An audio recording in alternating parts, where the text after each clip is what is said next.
mind you can't control. Running wild, can't come down. My head is in the clouds. Let's do it. Gotta keep this feeling, keep on breathing, even if we're slipping away. So I close my eyes and lose myself now. Do it like it's only today. We got a party for a lifetime. No, we ain't stopping for the sunrise. No, we don't care about the bad nights. And for a second I can feel like this. Make me feel like this.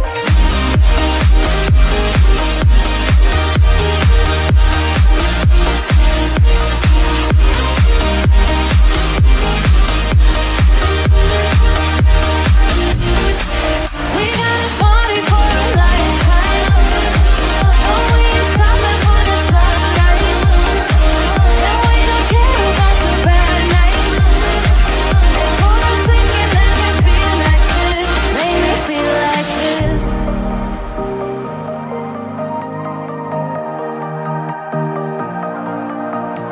Please hit that thumbs up button if you're coming in.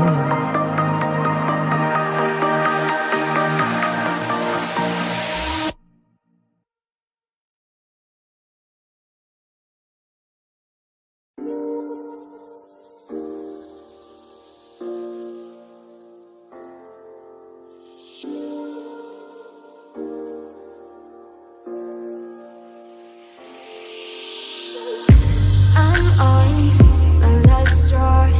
I'm broken and I'm woken up. I'm done feeding your lies. I've had enough. I can't run your place in this faulty game. And all the words you speak mean nothing more to me. 'Cause let's start over now. Rewind. And I won't let you go. I need you by my side.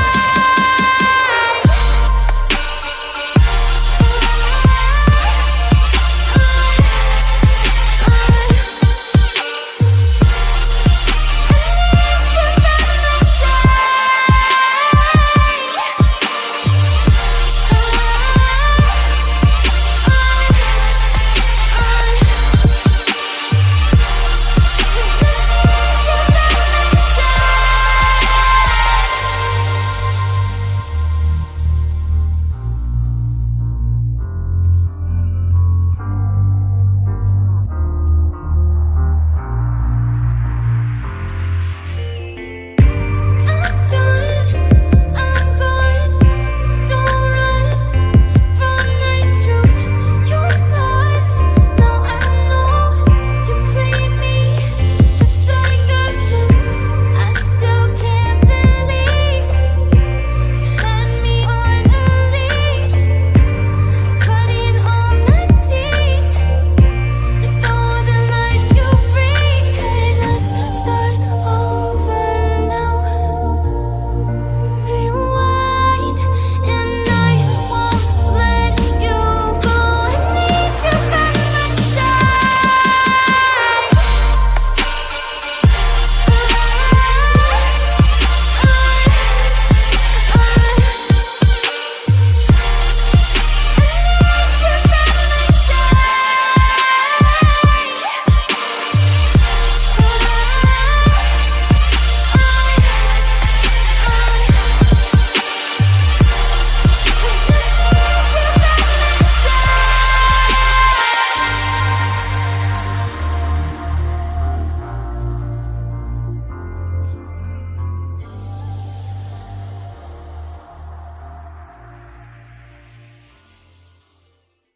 Let's take it slow. Where you go, I go too. And if you hit the bottom, I'm going down with you. Let's take it slow. Who cares where we gotta be? You know you'll have a good time wherever you're with me. Let's take it slow. That's mod, Delta. That's mod. There we go.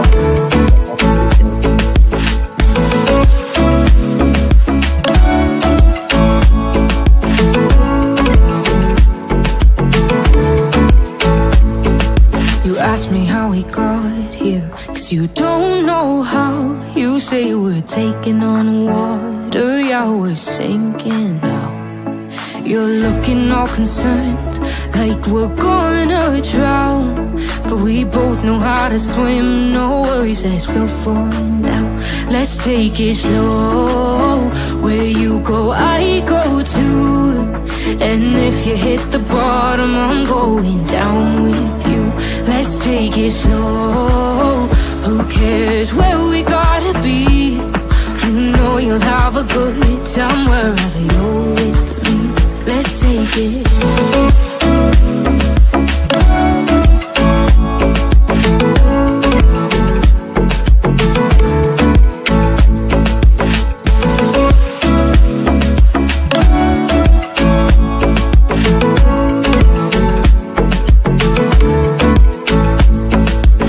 I know I'm not easy, I drag you out your mind. And there are days I hate you, but baby, you're still mine. And then we have the best times, no matter what we do. And even when we don't, there's nobody I'd rather choose. Let's take it slow, where you go, I go too. And if you hit the bottom, I'm going down with you.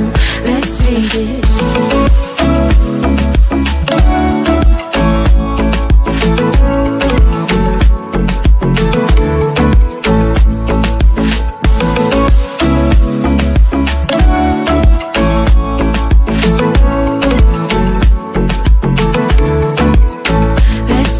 Slow, who cares where we gotta be? You know you'll have a good time wherever you're with me. Let's take it slow, where you go, I go too. And if you hit the bottom, I'm going down with you. Let's take it slow, who cares where we gotta be? You know you'll have a good time wherever you're with me.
Well, hello, cool cats and kittens.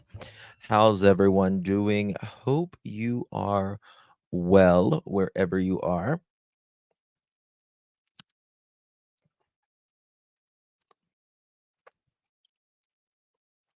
Okay, my lips are a little better. Hi, hi, hi, hi. I hate having my soda in the spot there.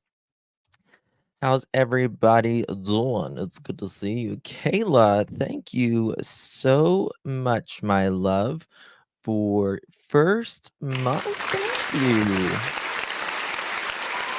Thank you, thank you, thank you. Appreciate it. Me too. Me too. Fat and happy. Well, I'm not happy that I'm fat, but I am fat and I am happy, so it is what it is. All right. Anyway, thank you so much. Appreciate it. Today is May 27th, 2024, 10:48 p.m. on the East Coast of the United States. Good to see you all. Feeling full and thankful. That's the way. That's it. So that's it, soldier girl. That's right. You know something, have Lyme's, and about 4 years ago, I thought my life was ending. And I used to be 130 pounds and really petite. I don't know, petite's the word for a man, but I was skinny and all of that, but I I mean, I was Lyme's about killed me, and then I got on steroids for months, months, and now, thank the good Lord in heaven, I feel so much better. I feel so much better. So, I'm just glad to feel better. That's that's the main thing. So, thank you, Lord, for that. Alright, moving on, we got sidetracked there. I was 130 pounds. I was 130 pounds. I wore a size 28 jean. I was wee little thing. And now I'm not. Now I'm not. But Limes is terrible. Thank you, Sabrina. Oh, you're sweet. How do we get to like another stream? Thank you. Aw. Thank you so much. Thank you so much. Did some things with the family earlier, and they don't want anything more to do with me. So they're at that age, and so I'm here. I'm here. All right. Thank you so much. Appreciate you all. All right. So we're going to kind of pick up where we left off earlier. People were texting me. They were like, go live. No one's live. No one's live. I used to be 105 pounds when I was 18 years old, wore a size 3, 5'2". That was a long time ago, and it will never happen again. Yeah, I mean, I can take like the weight loss shot if I want to and stuff, but I am so fucking paranoid that like something will screw with autoimmune again, like I don't want anything to mess with my, because anything with autoimmune, it's like this. Sometimes it's better than others. Sometimes it's better than others, but uh I'm just like these things are still being tested and all that, so I'm just really kind of scared about it. All I really need to do is diet and exercise, and I would like to be like 160, 155, 160. But you know what? I'm not really stressing about it. I'm really not. I'm Don't do it. Ozempic almost killed me. Took it for diabetes. See, I don't have diabetes. I'm not a diabetic. I have lupus. I feel you. Yeah, yeah. If you have anything autoimmune, uh, it it it's living in a hell inside your body for a while, a while. That's right, Serenity. It goes on. I was on Ozempic, but second time around, it was horrible. And you see, I have such a sensitive stomach anyways that I know I would get sick. I mean, I have, what's the pill that everyone takes for diabetes? It's, oh, Epstein-Barr. That's really bad, April. God, I'm so sorry. Mm, so sorry. Uh, it's a very common metformin. Thank you, metformin. I can take metformin and I'll lose weight very quickly, very quickly. Uh, but it makes me nauseous. It still makes me nauseous. Thank you, Olivia. I wear a lot of coral. Yeah, metformin. And if I usually when I if I do want to lose weight, I'll take it at night. I take it at night. The good thing about metformin is, and again, I'm not a doctor, do your own research, but the good thing about metformin is they give it for like a lot of anti-aging doctors will give it.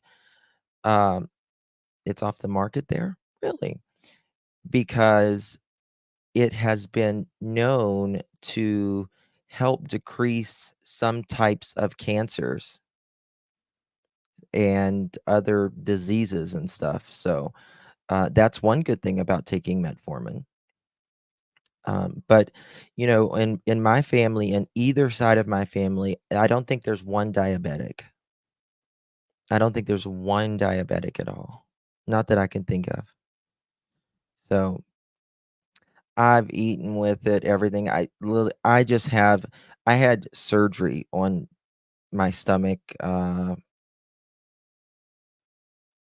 don't know, maybe 6 years ago now, and I had a hiatal hernia, and I've always had stomach issues. Like, people thinks I'm insane when I say this, but it's true. It really is true. I can smell something sometimes, and it will give me instant heartburn. Instant, instant. So I've always had just extremely sensitive stomach. That's been my thing. Like most people can eat something and it's like they're good, or eat something and then take it. It helps me a little bit, but it doesn't really. It's just I'm gonna be nauseous all day. I'm gonna feel bad, or I'm gonna throw up. So one of the they make a metformin in lotion form. Shut the front door. I'll bathe in that shit.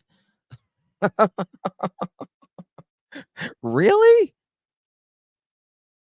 That's amazing. I did not know they made a metformin like that. Hmm. Metformin is dangerous. My doctor took me off of it and put me. You know what I'm afraid of? Uh, the things it puts the lotion on its skin or else it gets the hose again. I'll do laps. Right. Um, you know what I'm afraid of? With like it's really hard on your pancreas. These drugs are, especially if you're not a diabetic. Till I got pregnant, and then it made me so nauseous I had to stop. Same, same. Yeah, I was gonna say it may be in a different country that they may make it an illusion. United States, we got some crazy things here. Uh, what was I gonna say? Oh, about like like these shots that are giving you weight loss and everything. It's slowing down your digestion very much, right? And that's not good for your digestive tract because your food sits in there longer, and that's I'm afraid is gonna cause, like, types of colon, and intestinal, God forbid, cancers and stuff. But the pancreas is really, really, s you know, so check out where was that? How do you pronounce that? OBVI. Let me look at that.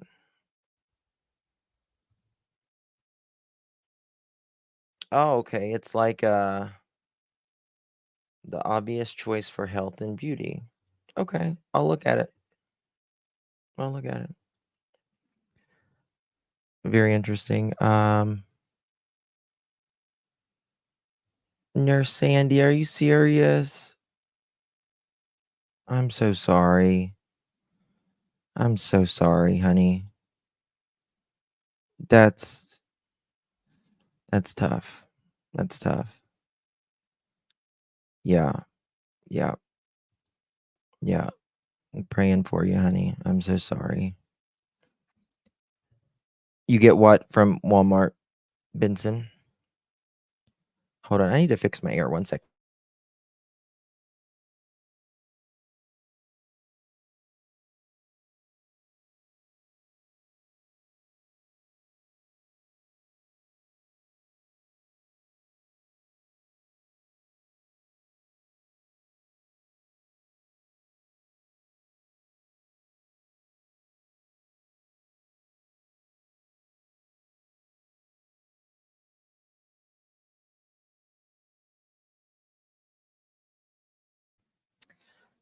Yes, even scared of Tylenol. Um, What was it that Benson was saying?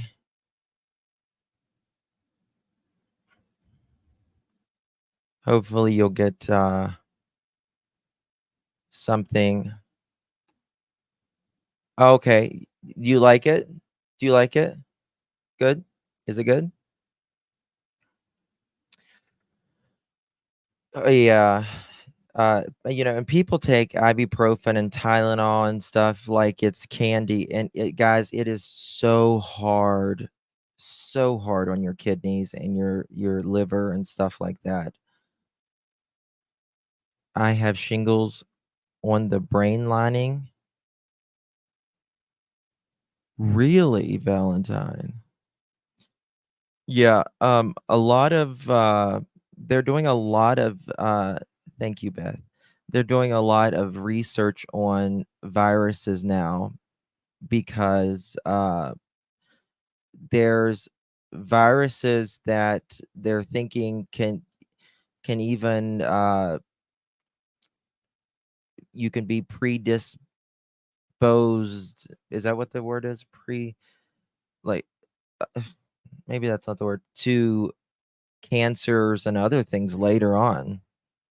So, okay. Well, anyway, my step grandma was a nurse who took a lot of Tylenol early, and she had to go on dialysis for 10. Wow. Yeah. Yeah. Yeah. Please be careful. Take good care of yourself. We only got so many shots around the sun, y'all, and life is very precious. It's very precious. And yeah.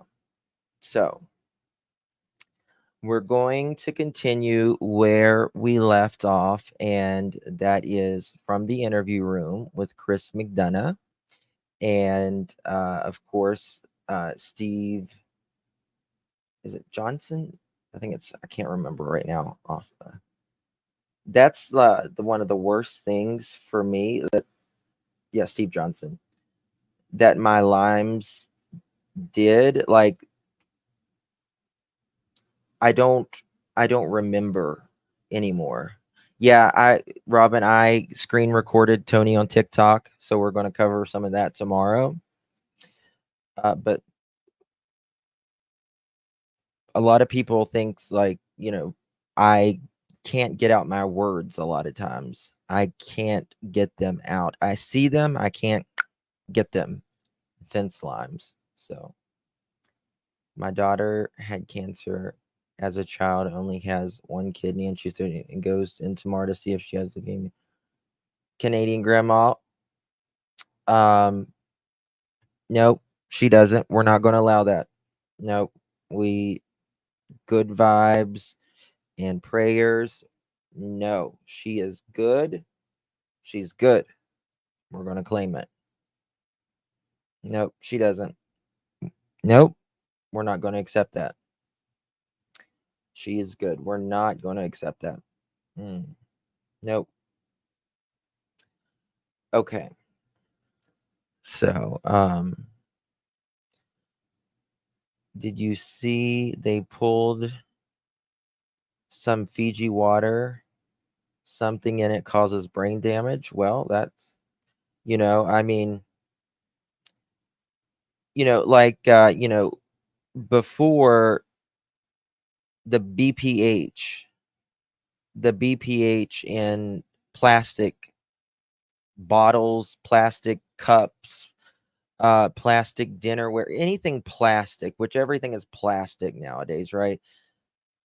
The BPH mimicked a hormone, a estrogen hormone, and whenever that happens, well, number one, women who get too much estrogen, what does that cause? Cancer. You know, especially breast cancer. Men, what does it do? It causes your sperm counts and everything to go down, and that's a whole nother story. Uh, so you just there's it just don't know. You just don't know, you know. So, but everybody's going through something, right? And some are worse than others. Yeah, me. I'm going to look into that because one of my boys, that's all he wants to drink is Fiji. Fiji. Mm. Yep. Yep. That is the most common type of breast cancer. Or that's, well, it has to be fed from somewhere. And the most common way that breast cancer is fed is, again, I'm not a doctor, guys, but is through estrogen. And that's why women get you, men too, but specifically women, make sure you get your breast, exams done. So important. Make sure you check yourself regularly. Teenagers, Olivia, and please get it checked. Please get it checked. Neem tea fights viruses and what keeps me alive. Yeah, neem is a plant that comes from South Asia, India, uh, some of China, Bangladesh, those areas. So, okay, let's roll. And we got the message that our son had passed from the police in an accident, and I can tell you that is ingrained here Sandra. and here. I can tell you exactly what emotions came over me and how they flooded my mind, my body. Oh, I'm not seeing this. sorry. This little boy, 15-year-old autistic son, and they've had 8 days now to process this. 8 days. And, to your point, Steve, I'm not seeing that. It's like, oh, here we go. Let's move. We got things to move.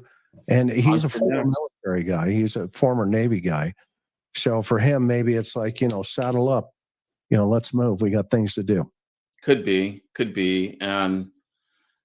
But Chris, as you're describing, you remembered you were at the teacups when you got that news, and I'll bet that what flooded your mind was your last conversations with your son, the last time you were with him. I bet that was like forefront in your mind. Yeah. And I didn't believe it because he was just at our house, earlier, and it's gone. To your point. So you're right. I mean, here, I'm not, it's just like this disconnect. There's a big disconnect here. And it's troubling. It is troubling for me too. Called the sheriff's department and made the report. I ran all over the house, outside, inside. I looked in every closet. Within minutes, they were here. They responded within minutes, and here we go. So you said you were on the phone with her, so Yes, you were not home? No, ma'am. Okay. I was at work. I'm a tower crane operator, and I was working in Memphis at the St. Jude project. So it's, she feeds him the reporters. I wish these reporters would stop feeding a narrative. Just praise the Lord. Just Chris. say, where were you and what happened? Yes, please. Anybody, when you are interviewing someone, please don't do a leading question. Don't answer it for them. Don't say, oh, yeah, you were at work, weren't you? Whenever that happened, say, where were you? Let them answer the question. Don't do the homework for them. And please let the person answering the questions do more talking than you. Just ask them a question, not an open-ended question. Don't answer it for them. Ask them a question with a question mark, please. And let it run. That's what cops do. I mean, a good interviewer anyway. Yeah. Because he dovetailed right into that conversation. Yeah. They need Yeah, to. he sure did, and that happens way too often. I wish more people would take training like my classes and or similar, and learn to ask the right questions. And that's why you need to take Steve Johnson's. It's That like $47 a month or something. It's not will much. elicit the information that's very usable. Well worth it. I have an earpiece in that talks to my phone. I have another earpiece in that does the radios. So when she was talking to me, it was like, what? That's right, I was Tracy. Me too, confused. babe. We talked about where he could possibly be, and then we went from there and led to calling the cops, and here we are now. Within minutes. He said it again. He did. It's really low. Which, yeah, it elevates the sensitivity of that too. That, to me, that kind of solidified in my mind that is in his head. It is more of like, well, on to the next step. This is what we talked about. This is going to happen, and now they're into the next phase. Yes, ma'am. It was Spirit rapid Seeker. fire. They still haven't found Maya, have they? They had cars. You look that up. They had cars Love her from here down family. To the main road, as far as I could tell. So what's going through both of your minds? I mean, are we panicking? Is it this? Oh, I think he's. See, she's given them a multiple choice. And ladies and gentlemen, take Steve's class, because that's not how you interview. Okay. This is a news interview, but this is not a law enforcement interview.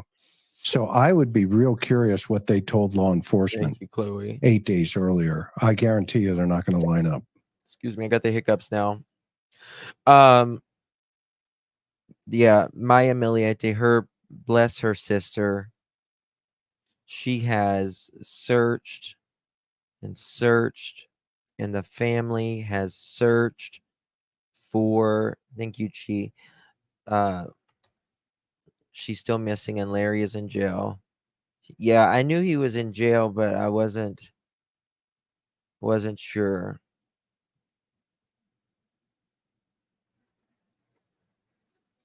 Olivia, I am so sorry. That is something no parent should go For through. sure. Probably at a neighbor's house, or what are you thinking? My son doesn't run. He's not a runner. He's never run away before. I don't know why. I don't know why he walked out that door. I mean, he's a good Well, kid. Hold I don't up. know why he walked out that door. It just sounds like she absolutely knows. Chris, let's talk about that just for a second. How do you know? How do you know he wasn't taken? I know we got a lot to cover here, but she asked him specific. She asked the reporter asked specifically something to the effect of, "What's going through your mind? Are you thinking he's at a neighbor's house?" I mean, she offered that possibility to the parents, and what did mom go to? She went to him being a runner. Well, she said, "My son's not a runner," but I'm wondering why. You had a tornado come through Maryland? Are you okay? Is everyone okay? They are saying there has been more tornadoes than ever. It has just been crazy. Out of all the possibilities, are you going to? He's not a runner, and then she says he's never run away before. There, in her, it tells me in her mind, Good to see you, dear. there's no other possibility Thank you, my love. other than that he ran away, and it's again very similar Right. to Summer Wells. Yes. They had their Right. There was nothing else in Summer Wells. We know she was abducted. Somebody got out of their car, ran up a mountain, ran inside, knew that she was in that room, couldn't see in that room because every window was blocked off in that basement except for the door, and it had a one-way, it had like a film over it where you couldn't see in it. Oh no, somebody came up here and took her.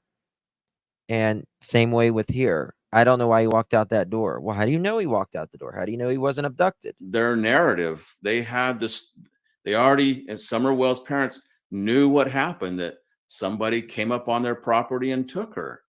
And Chris, you and I, from all our investigations, we know that there's, in a case like this, you don't know. Have you seen the Nancy Grace interview where you can hear what sounds like Sebastian say mom on like a speakerphone or walkie-talkie after that Katie pauses and their whole demeanor changes? Really? Where is this at? What?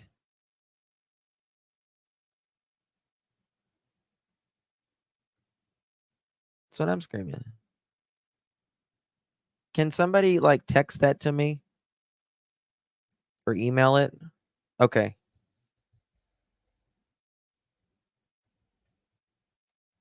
There's my email.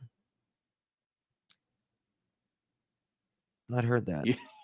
You don't know if did Sebastian walk out? Did his dad come and get him?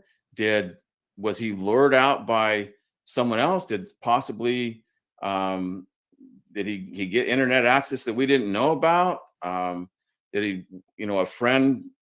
Did he go to a friend from? Well, there's creators that are making up stuff right now and to get views, and so I just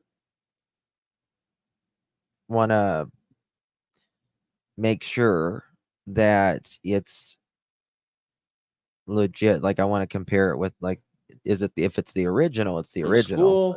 School. There's so many possibilities, but yet they're not getting off that. And so she says, I don't know he walked out that door. Someone else did possibly, did he get internet access that we didn't know about? Did he, a friend, did he go to a friend from school? There's so many possibilities, but yet they're not getting off that. And so she says, I don't know why he walked out that door. So she's telling us that's the only possibility, that he walked out that door. There's nothing else on the table. That's the only possibility. And it's just, again, incongruent. It shouldn't be that way. It's not what we expect. Yeah, totally agree. Totally agree. DLR, right? Does not look right. Right. Or sound right. So far. He's not. Watch Katie. He's not a mischievous child by any means. But She looks like there's something, doesn't she? answers to questions that Cesar. have no answers, or questions with no answers right now that we are searching for desperately. And Nancy interviewed their where at the happened that day, campground. you think back, and there might have been a reason he was possibly upset, or I'm waiting for it. outside that could have enticed him to go outside. Was there anything that came to mind? We've been combing over that day and even the weeks before he left, and I haven't Yeah. been able to figure it out. He's that morning he was laughing, he was joking. Everyone we were around that day agreed that he seemed. Listen, I could be wrong, but Katie looks like she might drink a little bit. She's got that redness to her. Forgive me, Katie, Like if he was in a good mood, he was behaving. I'm wrong. It'd make more sense if we'd been fighting. or he'd been in trouble, but he hadn't been in trouble. Okay, right there. There's my canvas. Thank you, baby. Appreciate you. That's so sweet. How you doing? Thank you, love. You know what that means when we get 5 memberships. We have a serious application process here.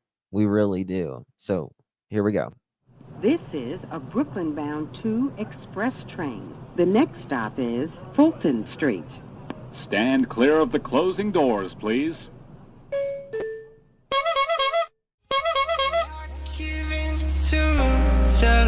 survive. My body aches to be satisfied. My weakness comes and goes. My weakness comes and goes. Thank you so much, Canvas and Crime. Appreciate you, my dear. If you received one of those memberships, please thank Canvas and True Crime, and your application is approved. Is approved. Is approved. It's approved. It's approved. There we go. All right. Thank you so much, Canvas. Appreciate you, my dear. It's very, very kind of you. Thank you, lovies. I'm fair and I turn red from high blood pressure. Yes, high blood pressure will do it too. That is true. Very, very true. My sister drinks a lot and she's red like Katie. Yep. That's for Chris. Chris, remember he cracked the whip. He cracked the whip. Sounds like something he was real happy to do, in my opinion. Did I get that email yet? I did not get that email yet.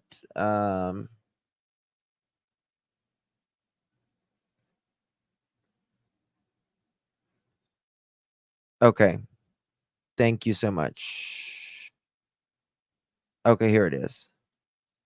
Nancy Grace.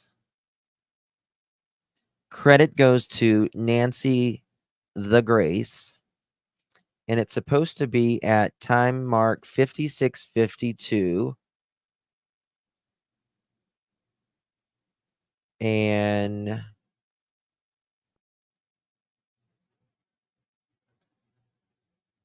$56.52. Okay. 56.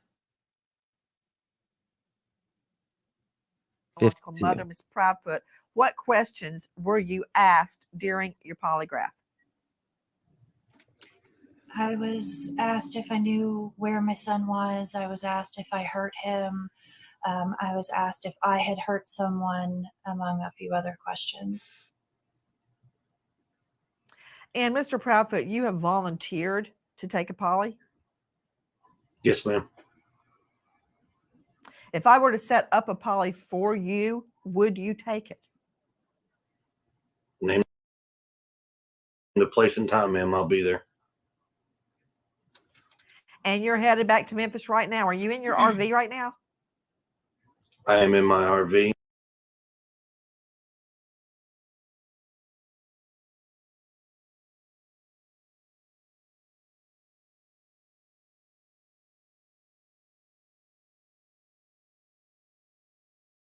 To you guys, when police came in and processed your home, did they look with, for instance, luminol? Did they check? What did they do when they searched your home? They thoroughly searched my home with many different things. They removed some things for the dogs to hold the Okay, I heard the phone. scent and with many different things. They thoroughly searched my home with many different things. They removed some things for the dogs to hold the scent and for Sebastian's DNA. I know that they used thermal Night imagery. night vision. Thank you. And I don't know exactly all of the tools that they use, but I do know that multiple different Slow it down. Okay. 57.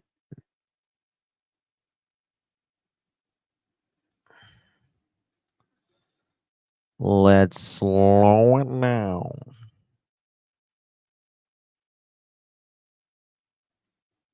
searched my home with many different things. They removed some things for the they removed some things for the dog. That's a phone buzzing.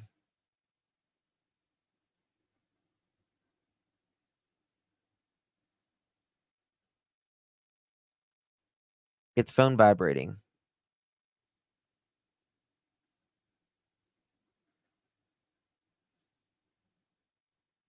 It's a phone vibrating. It's not mom. Dog.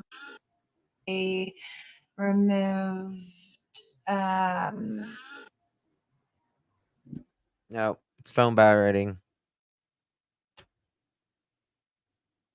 I mean, you can make your brain make it sound like mom, but it's nope, nope, it's phone vibrating.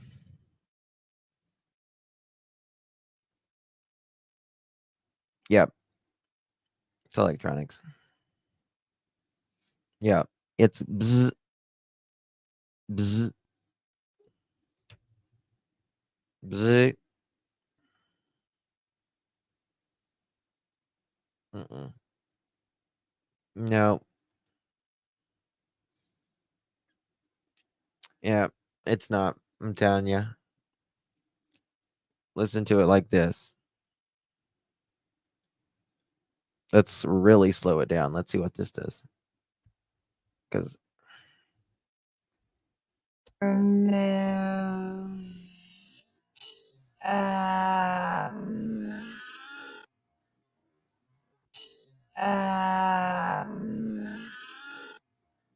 phone vibrating. some things for the dogs to hold the moved with many different things. They removed some things for the dogs to hold removed with many different things. They removed some things for the different things. They removed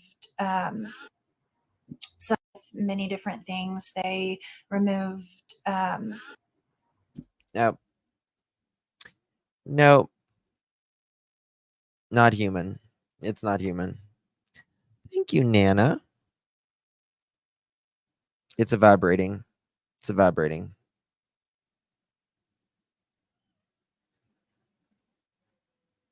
Yeah.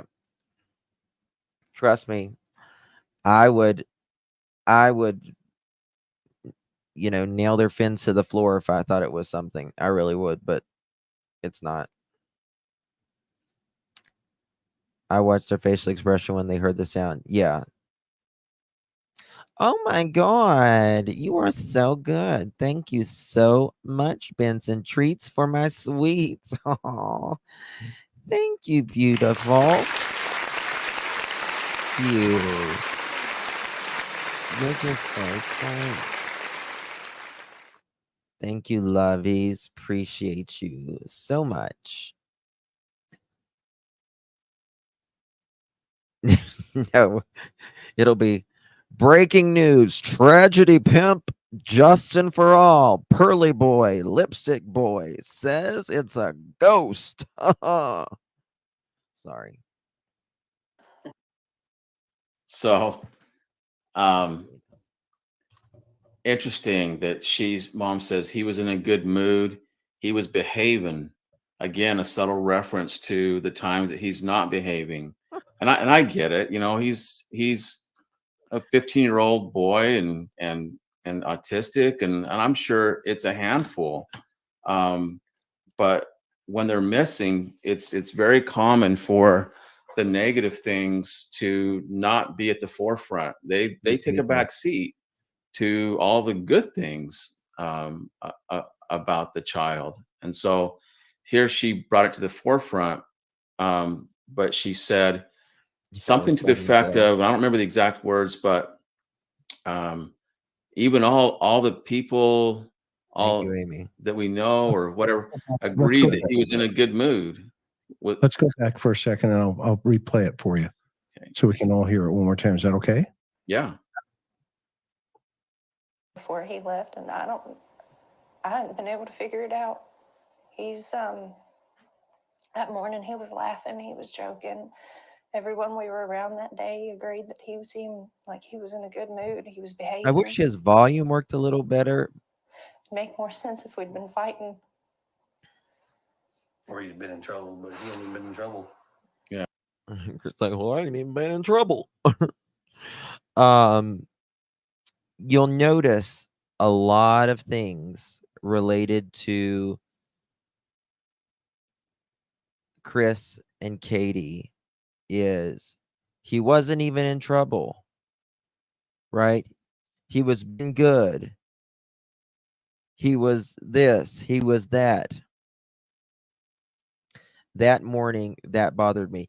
I'm telling you, I am telling you guys, in my opinion, and I firmly believe this, and I don't normally firmly believe anything, but I absolutely think that something happened Sunday.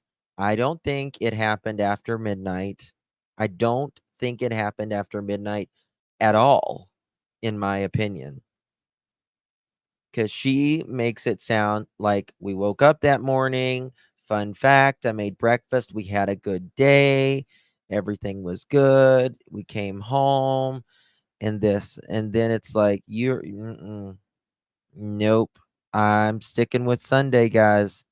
I think anywhere from 8 to 10 o'clock, I would bet the stars on it that something happened between 8 and 10 o'clock on Sunday. What was it in that other interview where she makes it sound like it was, I don't know, I got confused and a lot of other people got confused, but she was like,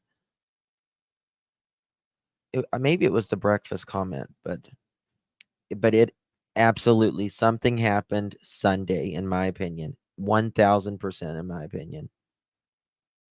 1000%. Something happened right around bedtime. And listen, especially like when you have little kids, bedtime can be very stressful, right? Especially if you have one that doesn't like to go to bed early, right? Or not go to bed early, but I mean, go to bed at a normal time, right? Some kids, it's like bedtime is like, they're not ready for bedtime. So Sebastian, he was wound up, in my opinion. Katie says he wasn't, but I don't believe anything much Katie says, to be quite honest with you. It sure is stressful. Guidance says, yes, she's got 2 little twins, and listen, I've been there with the twin thing. I know what you mean. But thankfully my kids, they were all pretty good around bedtime. Not too bad. So I really think, he was wound up, and that was just what it was. I think something stressful happened. Did he not want to take a bath? Was he back talking? Don't know. Oh, thank you, Canvas. Thank you, my lovies. Thank you again. That's very sweet of you. Loving this, all of you got accepted for 2 Comic Cons in Florida, both in October. Super excited and nervous as all get out. Back to creating I go. I will try to show up. Oh my God. Congratulations. That's amazing. You're a freaking rock star. I'm so happy for you. That's awesome. Comic Cons. That's amazing. That's amazing. Comics, it's still such a it's a nostalgic thing for a lot of us, kids of the 70s and 80s and all of that. Comics and 90s uh was so big, you know what I mean? And it's just amazing. That's awesome. So congratulations. Thank you. I'm so proud of you. That's awesome. Yeah. So interesting that even all the people that we'd been around agreed that he'd been in a good mood. It's that agreed is it caught me by surprise, actually. That means you've been talking to them, and you was he or wasn't he? Why does there have to be an agreement that he was in a good mood? To me, this is more of a narrative building type of situation, building the narrative that he was in a good mood, that he was happy. That's the story they're Yeah, like a colossal popcorn and all this. Now, was he tanked up on sugar at all? Whatever, did he have trouble? Did he not want to take his medicine? Was Katie just tired, exhausted, and he was just, back talking or not listening and she snapped? Is that something? Uh, I don't know. But trying to sell the soggy bread, Chris, that they're trying to sell is that the problem that I have in all of this, and this is the thing that is very hard for me to get over. I can't imagine Chris not throwing Katie under the bus if he wasn't involved. Can't imagine it. Can't imagine it. Now, if she snapped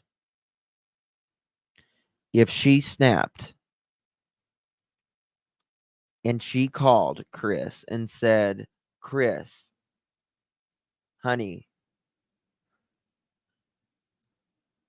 an accident, like, you know, she did something, right?" Would he come? He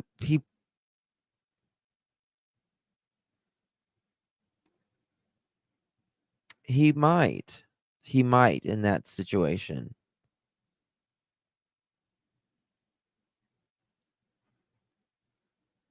I do too, Kim. I can't help it. I cannot help it. I just think he was there. I cannot help it. I cannot help it. I think he was there. I do. I do. I have nothing to base that on other than just the way I feel. I feel how I feel, right? I feel how I feel. But then I also think, well, would would Katie and Sebastian be out without Chris? But then I think we know that Chris and Katie were having problems. We know that they were having problems. And I feel like maybe he came home to do some odds and ends in the house. Maybe he came home uh to surprise her. Maybe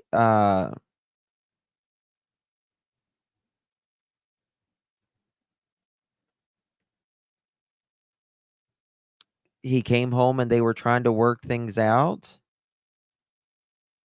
and things didn't go as well, and Sebastian was, he might have been talking, Chris might have been talking one way or another to Katie, and Sebastian stepped up. 1 second. He was in such a good mood that he wouldn't leave on his own. He wouldn't walk out that door. He's not a runner. You should believe me, because even everyone that we were around agreed. So if you didn't believe me before, you should agree now, because everyone else agrees that he was in a good mood. You see how they're building that narrative, and she's selling it. That's what that is there. And then you have dad, or CP, saying, well, mom said it'd make more sense if we'd been fighting, meaning, she brought it up. I wonder why did she bring that up? And then CP saying, or if he'd been in trouble. I mean, and then I wonder, well, could Chris gave her an ultimatum and said, you know what, it's her, or it's Sebastian, or it's me. And the stress of it just got to her. And one day he was just, back talking, or, being more, a difficult teenager at the moment. And she just snapped. But he hadn't even been in trouble. And it's just a subtle reference to, hey, Sebastian gets in, we fight sometimes. He fights, or he gets in trouble. And I know it's minor, but it's troubling for me in the context that he's missing. And so I know that when the kids are missing like this, those negative things take a back seat. And what comes to the forefront is all the good things about them. And you're right. What was the interview? And I'm telling you, it's one of the number one things that stick out to me that Chris said. And it was, Sebastian thought they were going to kick me out of my home. Sebastian, he said it one time. He has said it once. One time. And he's never said it again. Sebastian thought he was going to kick me. He thought CPS was going to kick me out of my home. Team is always right. Anyone know what YouTube Chris is suing? It's a female. That's all I know. I think that might be a rumor.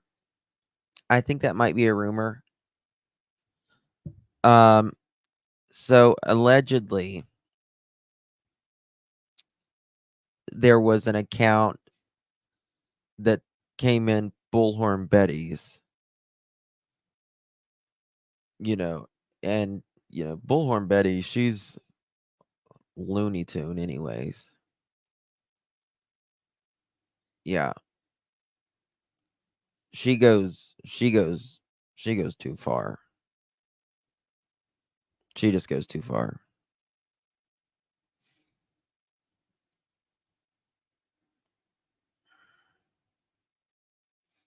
I mean, it's, yeah, Babs. I mean, it's going to be hard.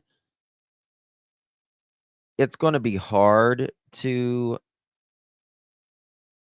because, you have a right to feel how you feel. But you can't accuse, you can't say, for instance, that someone unalived someone and not right. Like, you can't even say that if the police has arrested them, right? Even if, let's say, for instance, the police arrested someone or someone's for Sebastian or Summer, you can't say, even if they've been arrested, you can't say that they have unalived them. You can't say that, because they have not been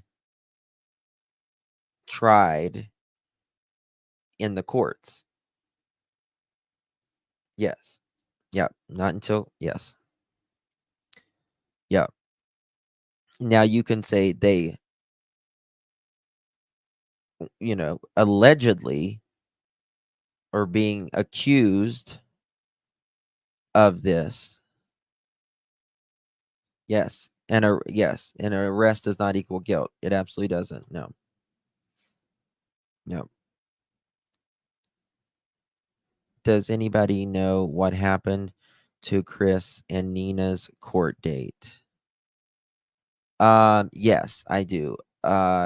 It was, I know as of a week ago, the judge had not made a decision yet.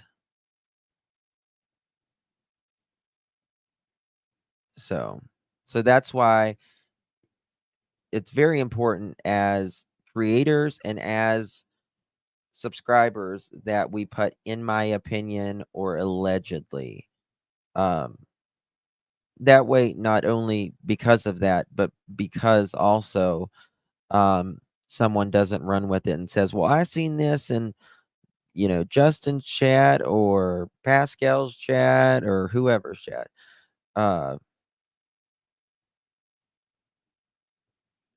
Example, Mark read one case he has convicted. Yes. Yeah. Like Chris Watts. We can say that he is a murderer, right? He is a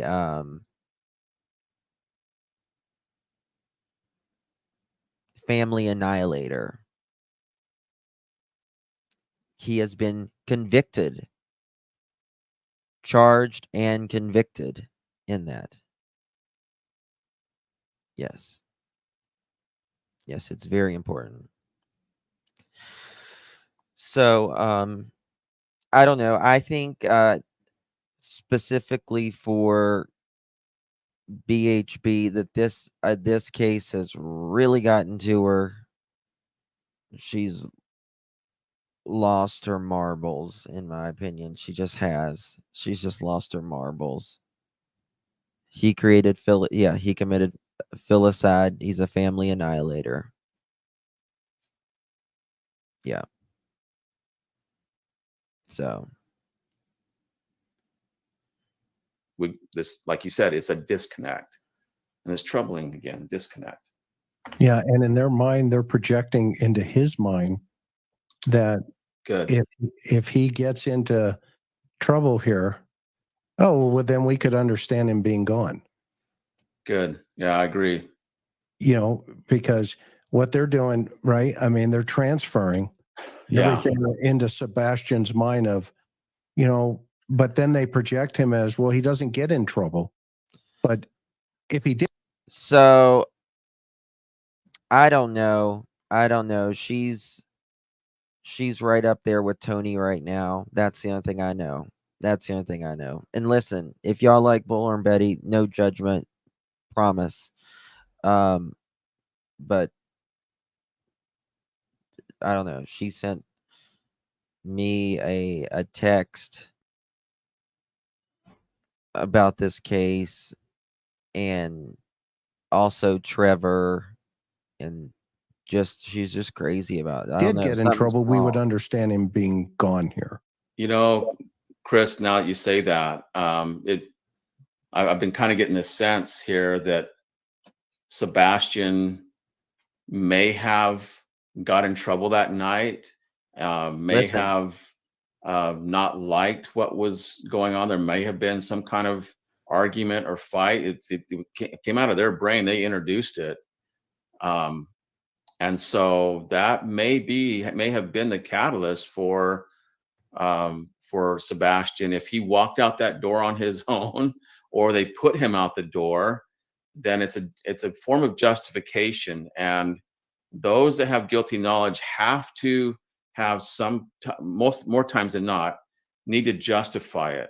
And this subtle implication or inference that Sebastian got in trouble, would fight, would misbehave, those little inferences now are becoming even stronger to me, that there's a good chance that night that she portrayed, that day she portrayed as the normal that he was Yes. behaving. I told her I loved you. Told my mom. He told me that I loved you. I love you, Mom. Um, I'm thinking that it was probably. I mean, I'm not 100% there, Chris, but I'm pretty close. That it was probably just the opposite that night, and there was probably an argument and something that didn't go well. I think I think that, in my opinion, that there was different things going on in this house. I think it was, first of all, you have a long distance relationship. One, that's hard on its own, right? Then you have, in my opinion, Chris, who honestly doesn't really care for Sebastian for whatever reason, right? Number three, you have financial stress, right? Lots of financial stress there. Four, you have a custody case that's going on that is stressful. It's stressful. And to beat it all, Chris doesn't have a very good relationship with Nina, right? So there is that. Number five, you have a CPS case. You have a CPS case, right? That's going down, and that's very stressful, which could affect if you get your daughter back or get your daughter at all, right? So then, whenever you have all of those combined, and you don't really care for your wife's child to begin with, and he goes to the school and says, he allegedly goes to the school and says that, you know, tried to get Chris in trouble, as he says, and it could affect you from getting your daughter. I think all of that may have came to a head. I think all of this may have came to a head. Hey, Heidi, how are you, dear? Good to see you. So, if you have all of those things, 5, 6 things right there. Think of those payments, house, truck. I think his mom probably helps out quite a bit. Because I think the camper and stuff they said was in his mom's name. And I just think that all of those things going on, you got financial stress, you got CPS, you got a court case. You're not really crazy about Sebastian to begin with. Totally 100% agree with the panel. You have one shoot doesn't relate in loving terms, which tells me she probably fell alone and depressed. Yeah. And then, yeah, him just being in a long term. And also, if Chris was not supposed to be at that house, that's another thing. And like I've said, and I don't know if any other creator has said this, but I was the first one to bring this up. If Chris wasn't supposed to be there, and let's say, for instance, Chris tried to tell Sebastian what to do, go clean your room or do this, he'd say, no, no, you're not supposed to be here. All I got to do is tell on you.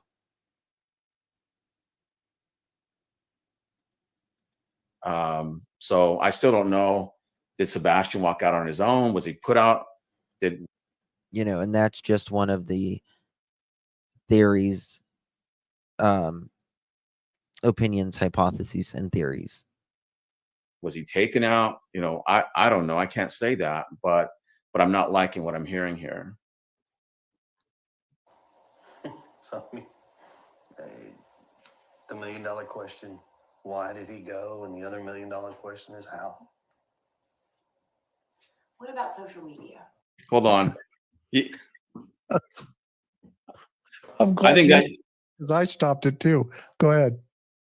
that might have been should have been your tagline for this show, the $1 million question. What as I heard that, I thought, well, the $1 million question is, where is he? Where is he? But Dad's $1 million question, or CP's $1 million questions are justification questions. Well, why? Why did he go? And how did he go? In his mind, there's no question of where is he. That really is the $1 million question, but not to him. It's how can we justify this? That's the $1 million question.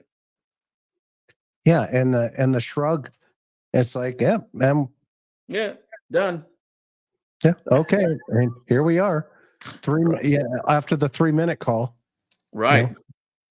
That's a good point.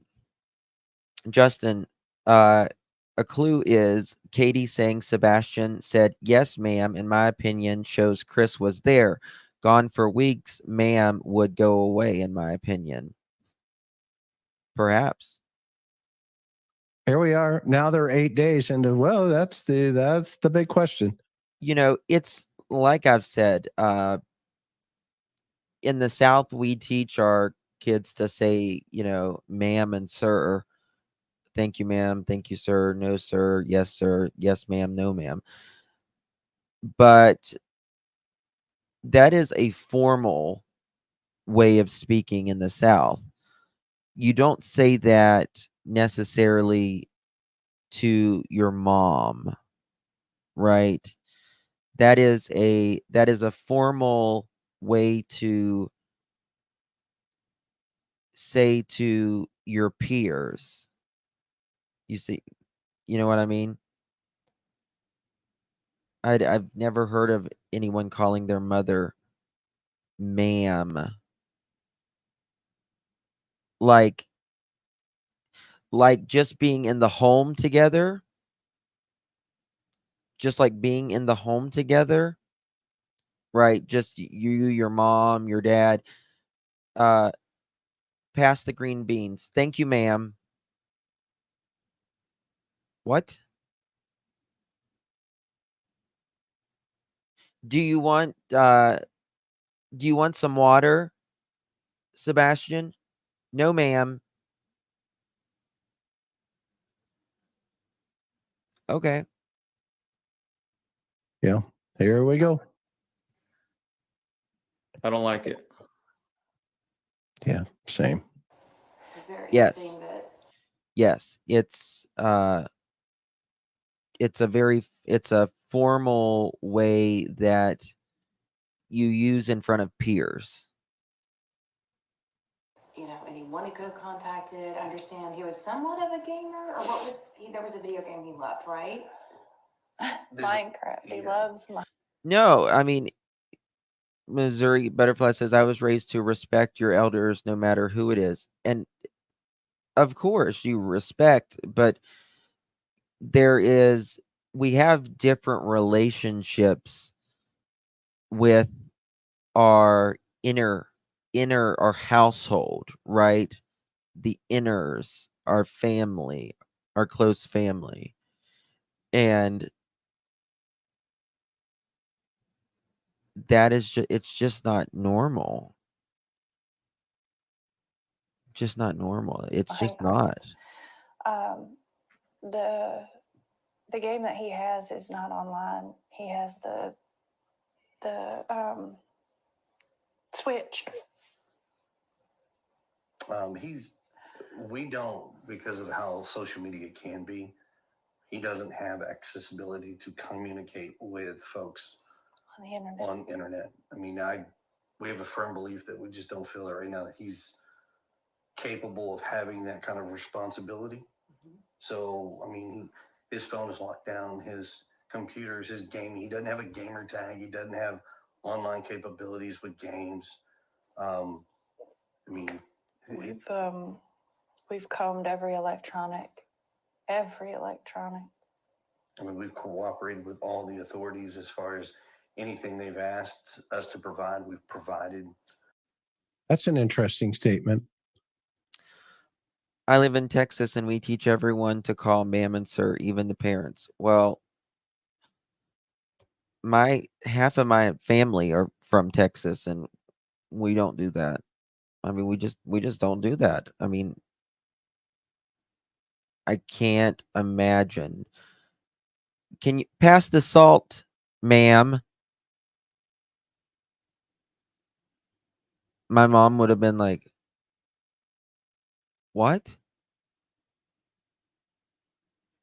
Trust me, I think our mother and our father would rather be called mother or father rather than ma'am.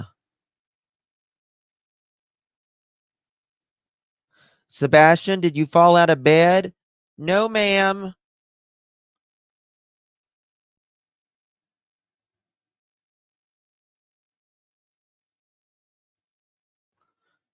Sebastian, did you fall out of bed? No, ma'am.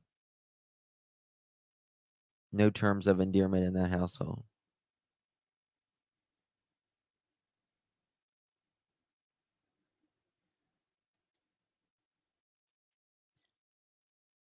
No, I mean, I get it, but Sebastian, did you fall out of bed? No, ma'am. No. No. You just it's too formal. It's no, mom. I mean, wouldn't you rather be called mother or father? Uh, right. I'm mom. Right. Called my parents mom and dad. That's what most of us, yeah. Mother, father. Sebastian, you fall out of bed? No, mom. Oh, I believe it is a power thing. I absolutely believe it's a power thing. I absolutely believe it's a power thing.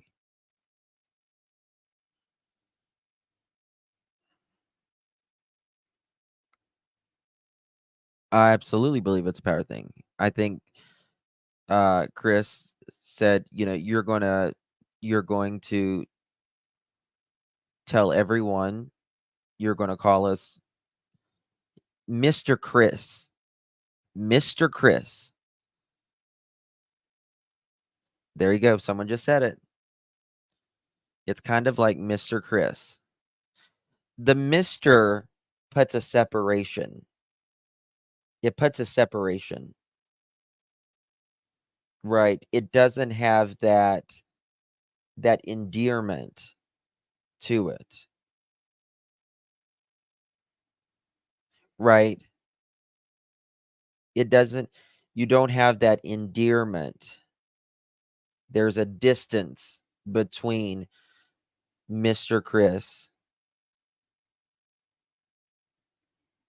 and Chris. It's 2024, not 1824.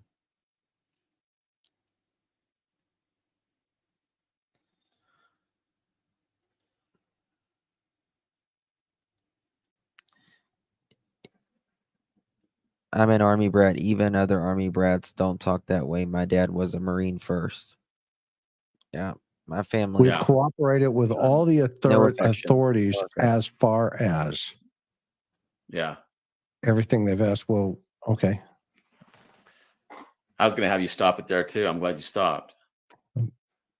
Because he qualified it just like he's as far as, but did that even need to be stated that we've cooperated with authorities?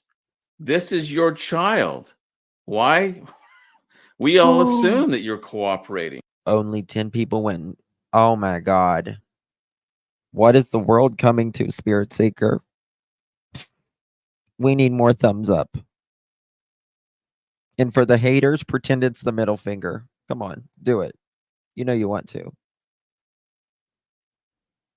You know you want to. How many likes do we have, mods? How many likes? That only begs the question, what are you hiding? Why even introduce the possibility of a lack of Yeah, cooperation?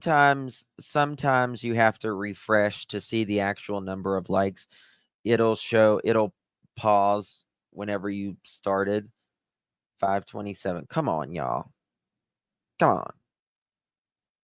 You know you want to. Come on, do it. Just get that little finger. Just push it. Just the tip. Just the tip. Just like our first love said, just the tip. Just tap it. There you go. Why they need to say that? It's not necessary to say. We just expect you're cooperating. Of course you're cooperating. No one would have thought to ask, and now we're asking. Wait a minute, that's a head scratcher. Is there a possibility you're not fully cooperating? And now you break it down even further. Like, well, you just qualified your cooperation as far as. So it begs the question: are you hiding something? Well, and that's to dovetail into your thought. It's interesting they go from what the likes are of the Always lie. Sebastian. He Always. likes to play Twitch. Bastards lie. To we're cooperating with the authorities. I mean, it's almost like this, he jumped into a different train track immediately to tell everybody, well, we've let them have access to all of the information in their, our computers and his computer, et cetera, et cetera. But what's interesting is the authorities have said that nobody's been cleared. And that unfortunately includes them. And they said that at the 2-month mark. So maybe that's where the concept of as far as has a little more weight and a little more power. Maybe there's other things that there hasn't been a lot of help with. I don't know. I mean, I'm just right. I mean, you've been in this situation 100 times where we've talked to folks that have said A, B, C, and D, and it's E, F, and G, and you go, Right. I'm not buying that yet. This is actually the fact that he said that is a statement to portray himself in a good light. Why does he need to portray himself in a good light in this situation?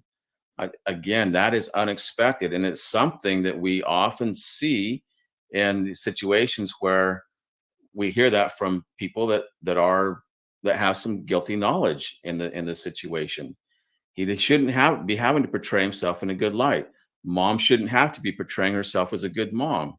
You see, we're seeing a pattern here, and I think it's going to continue on. $100 says you clip this and into your classes. I'm not going to take that bet because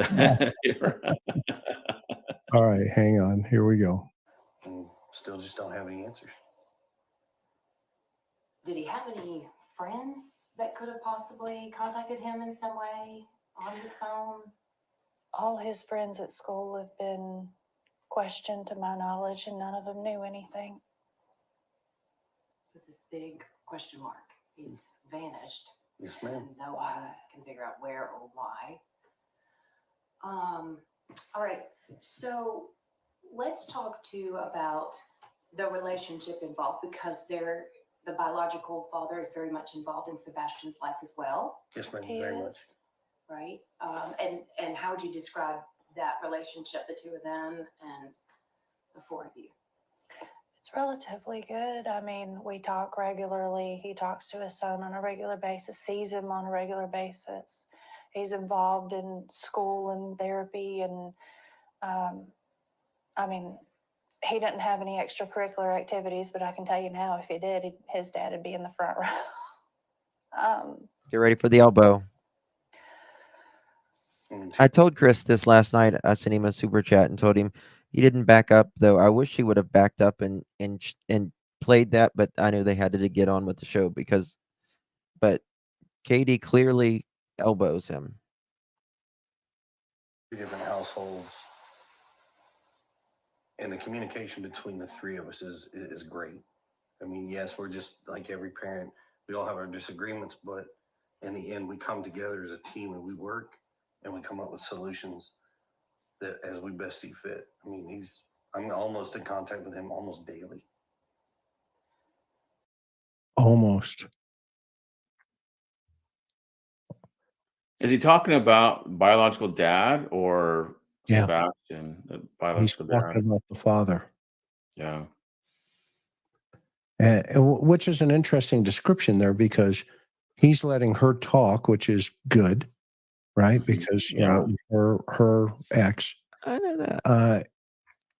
Yet You would think that would have been, good for his social skills, right? And also helping him build friends. he kind of colors in number 5 on the painting, with blue. Right. Everything's great, use paint number 5. Everything's perfect. But later on it just unravels. I mean, the two are ready to strangle one another. Well, and again, this is a continuation of him portraying himself as a good guy. I communicate with him almost daily. It's more of that portrayal, and and I Right. get it. I'm going to give him a break, because I want to hear about good relationship, but it needs to still be contextual and still. I want to hear more things, but um, most of what I'm hearing is CP kind of like rehabbing himself, if you will, for whatever reason. Yes. Maybe he's been lambasted a little bit in the media up to this point. I don't know, but he has a need to portray himself as a good guy, which is again troubling. You shouldn't have to do that. Yeah, the whole clarity of focus, to your point, should be on Sebastian. I mean, what the Right. heck is going on here? There's not this, 8 days later, it's almost as if it's like, okay. I mean, 8 days. I would have really I hope Chris will do I would love to see him do the one with Olivia. I think that one tells a lot. Hey Tar. I agree, Miss O. Yep.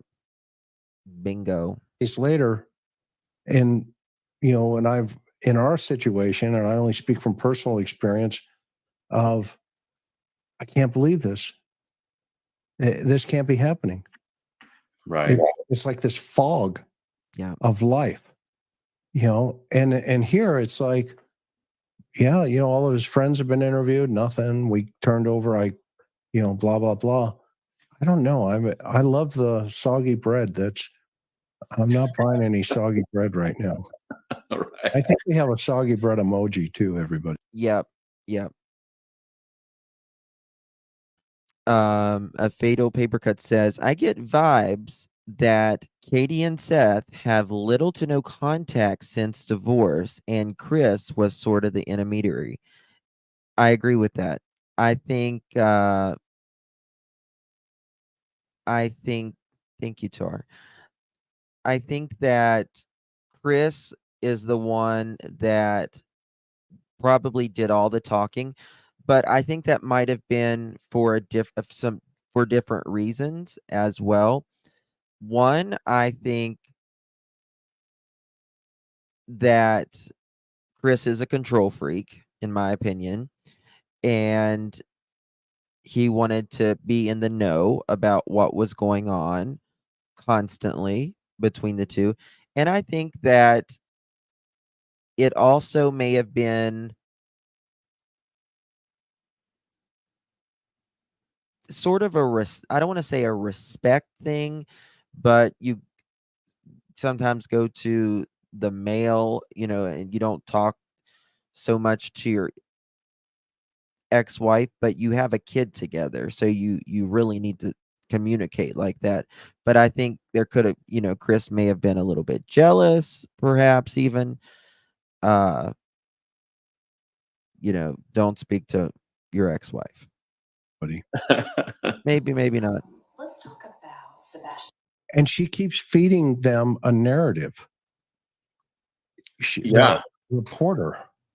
I don't know if she's And I'll be honest with you, I think Seth has given Chris too much control.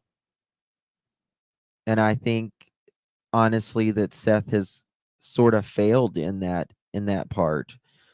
I don't know if he's intimidated by Chris, sort of maybe even slightly scared at times. But I think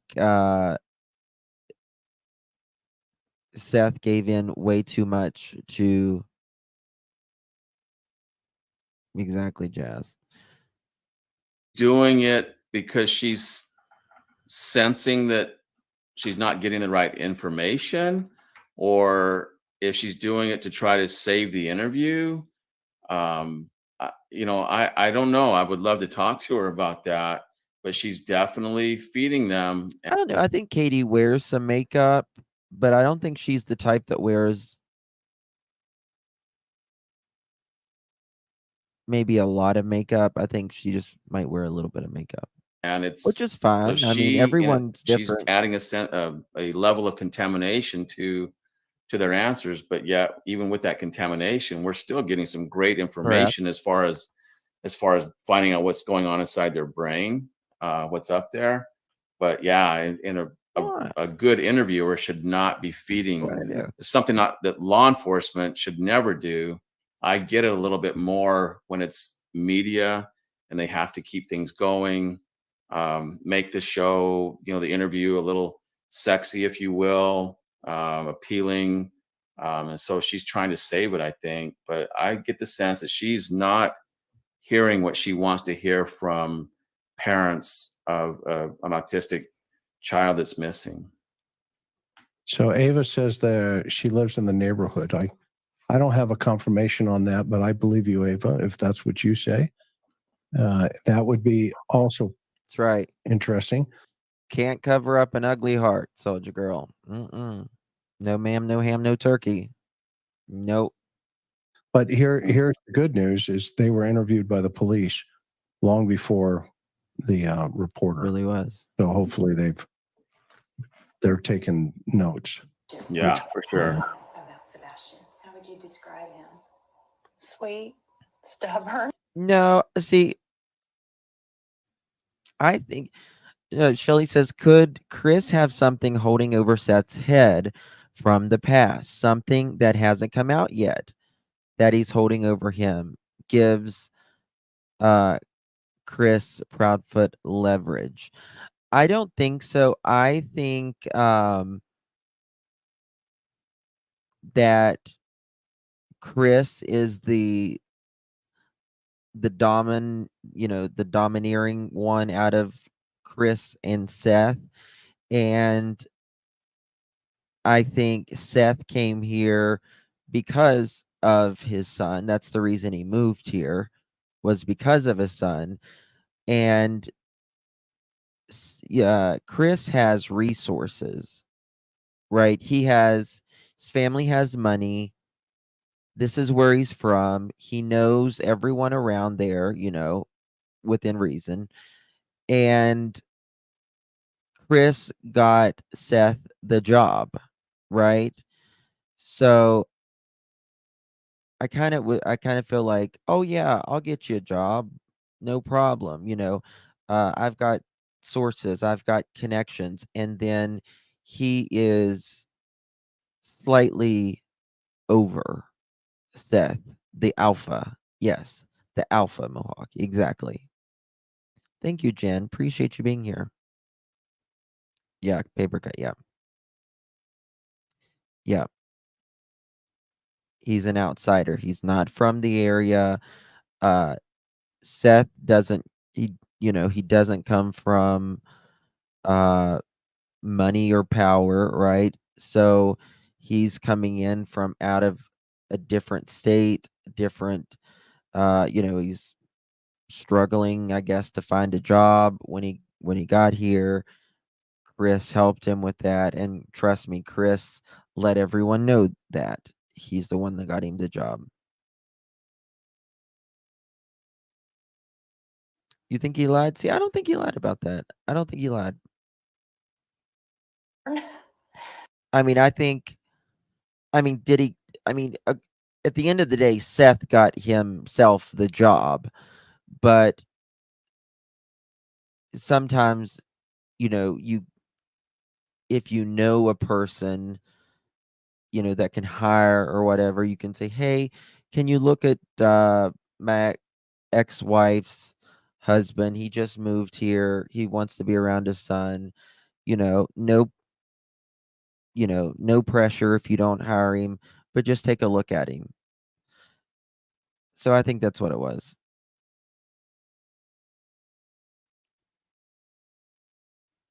Yeah, that was really sad when he took away. Like, I hate snakes, y'all. There is nothing. Snakes are awful. They're awful to me. But Sebastian liked that snake. That's what he liked. And the happiest I ever seen Sebastian in any picture is the one with him holding that snake. And that was another way to control.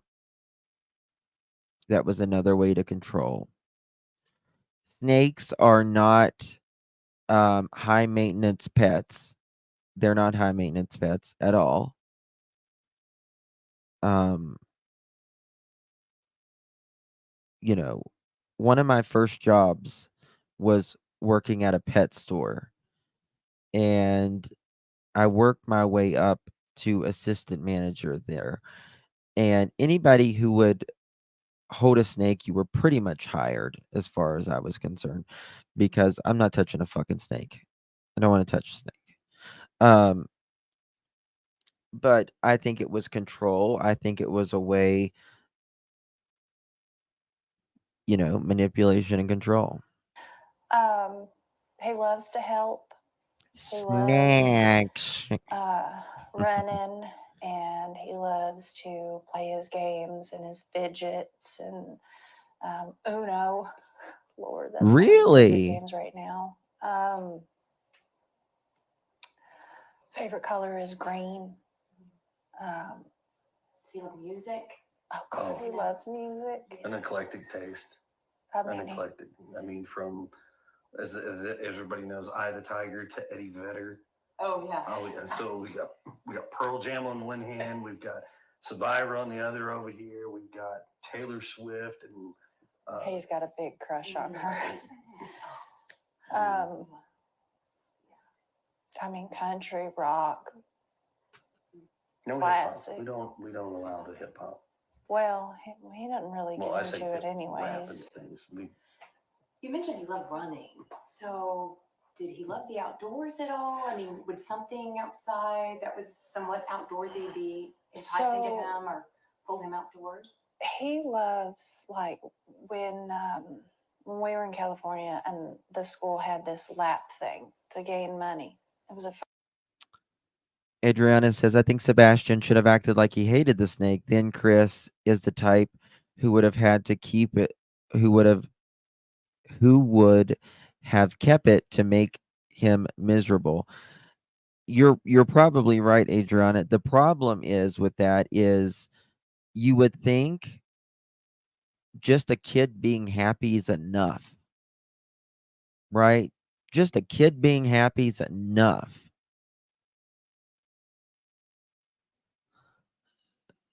But I just think, in my opinion, that most of the time, do I think there was good times in that house?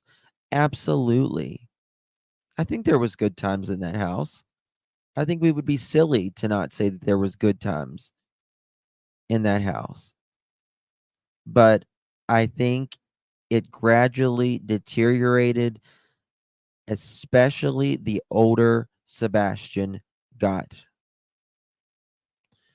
Did we ever listen to the interview about the cats? Yeah, they talked about it last night on Queen Bee's channel. fundraiser. And every year he was, I did this many laps. I did this many laps. I mean, I've got T-shirts where they would write on his back. Every time the kids went around, they'd mark a mark on the back and they'd keep running. And he just had marks all the way across his back. He likes playgrounds. Yeah.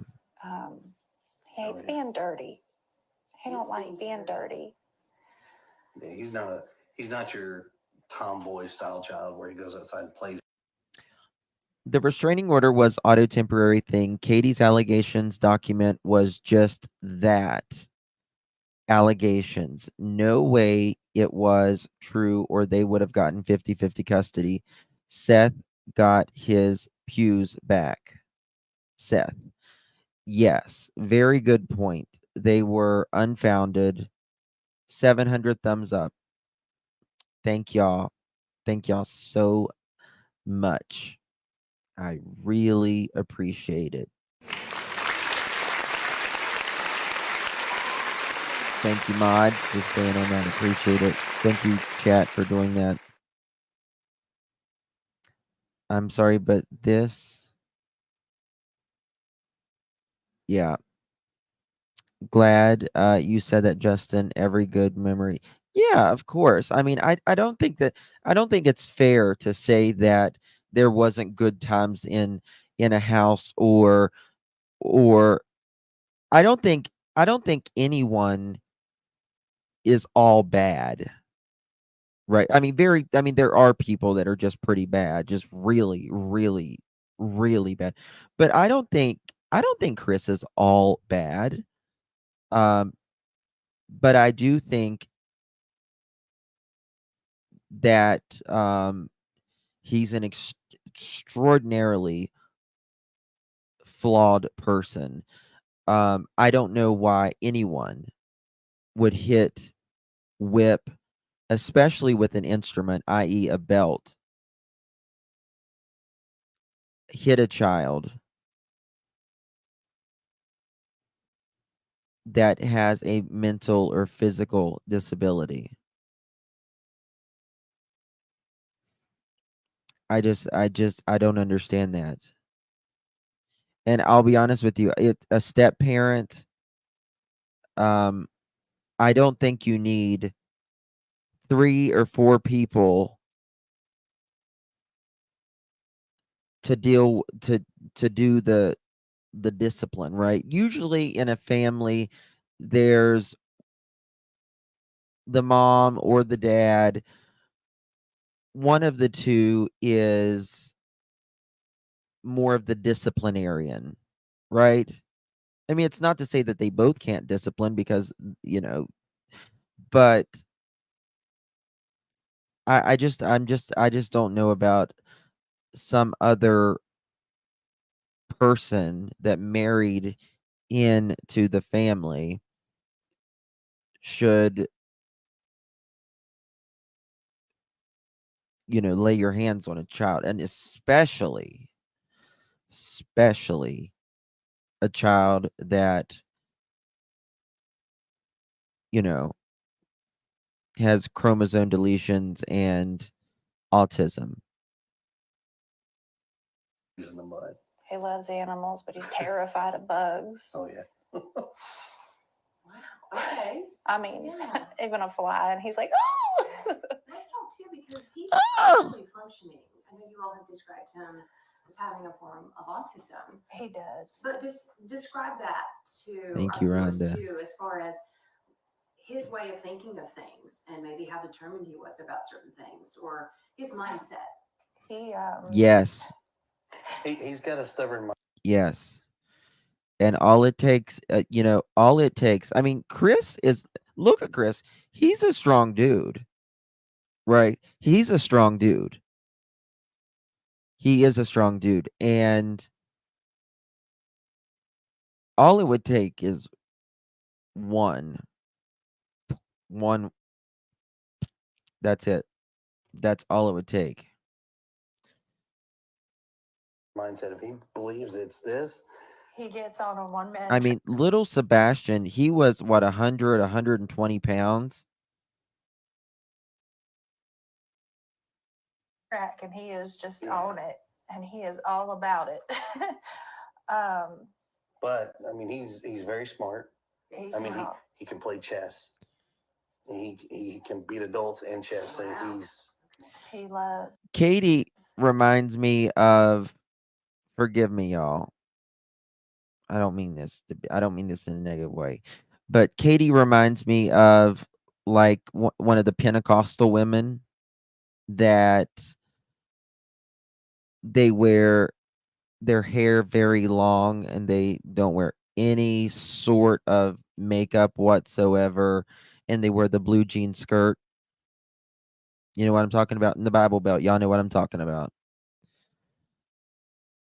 It's what she kind of reminds me of. Maybe LDS, but she looks like the Olivia gets it. She got it. Yeah. That's exactly what she reminds me of.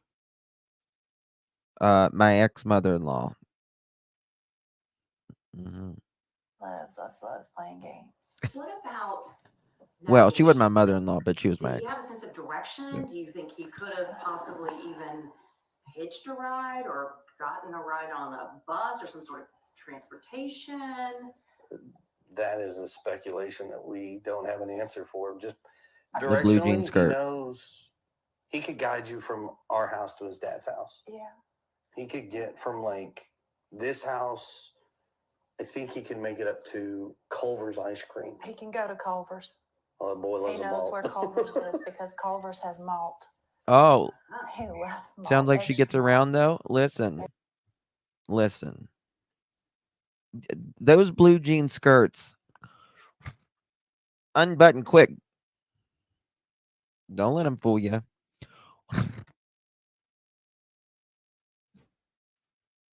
Honey,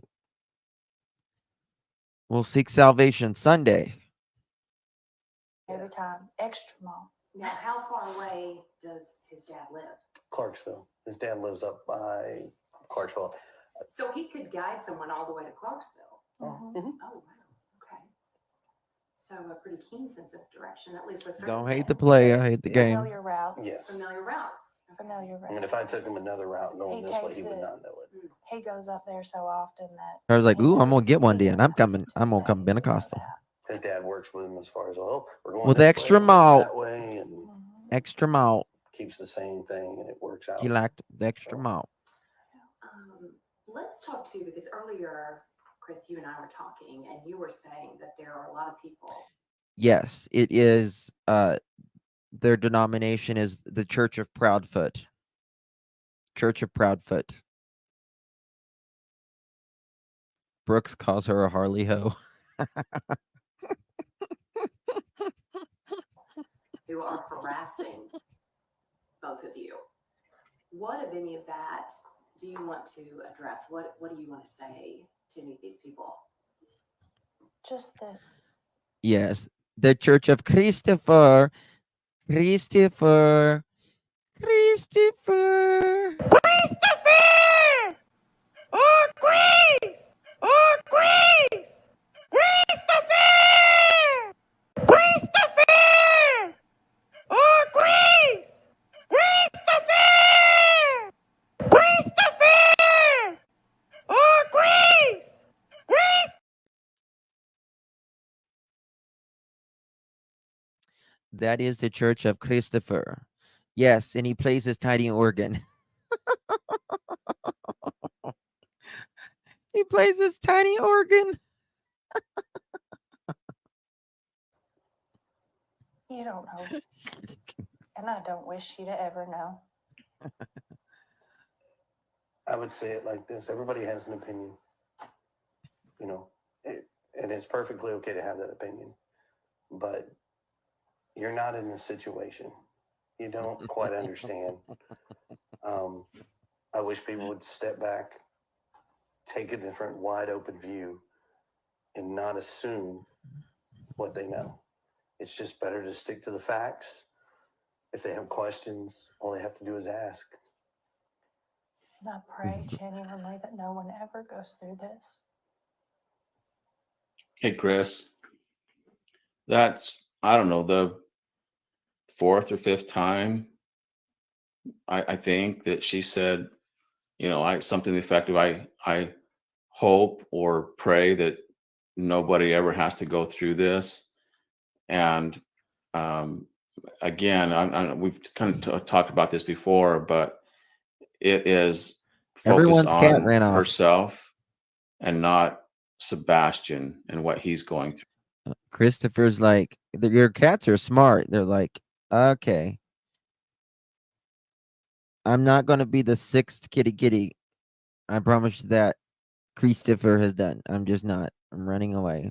So it's just that's kind of like because she keeps repeating it. It's to me that is what she has in her head is what is the soggy bread that people are going to buy. The Soggy reporter's bread. going to buy. It's going to sell her emotion, and so she keeps repeating it. But it's void of what Sebastian is experiencing. I still haven't heard that. I've heard some things that that he liked and his music and all the things that he Aw. liked, likes and but not what they're feeling about him at this current time and what he's experiencing at this current time. Still haven't heard any of that, and that's exactly what we should be hearing from de facto innocent parents. Well, and I I agree with you 1,000% because what they're doing is they're buying empathy from the story No, Yeah. to the no. They said he liked Sebastian liked salmon and stuff, which is great. That's great. community.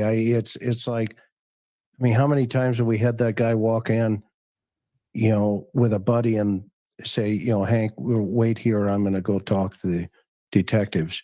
And then in the middle of the interview, Hank says, or the interviewee turns and says, well, if you don't believe me, go ask Hank. He's Right. he's in the living room. And so Yeah. what he's doing, and just my opinion at this point, she's buying empathy to everybody watching this story to say, you see, there's nothing to see here. Nothing to see here. Move along. Everything is cool. But to your point, what she's not doing is, my son left the house without his shoes.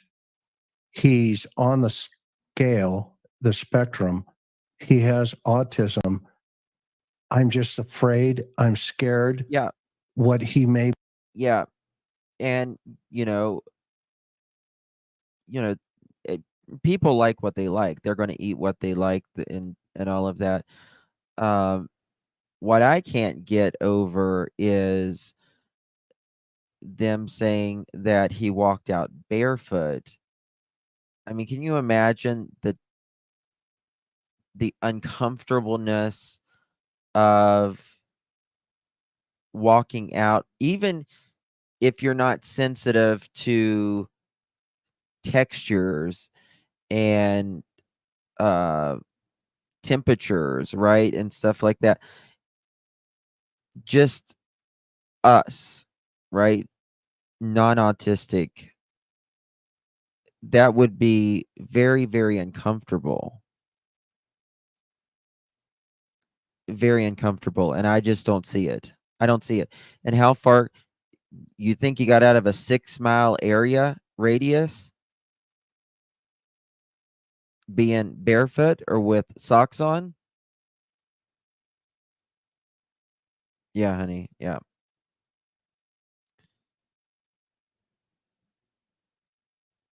The grass would have been very cold and wet. Yes. Yes. Absolutely.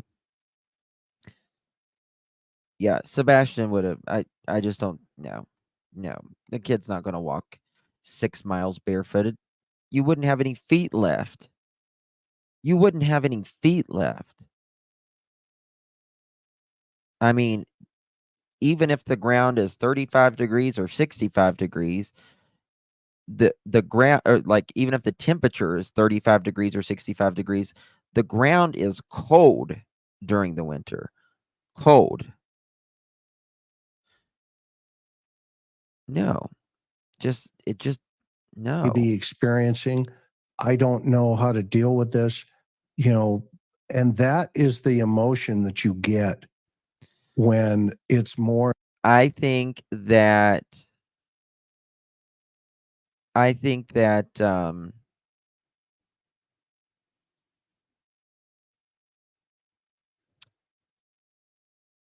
yeah, I don't see it. I don't see it. And he's allergic to grass. Yeah, he's allergic to grass too. I think that if they hadn't have forgot the shoes, in my opinion, but I think once they realized they forgot the shoes, and they had to say that he he guess he walked out without shoes, because obviously Seth knows every pairs of shoe that he has, right? Or in line. And let's think about this.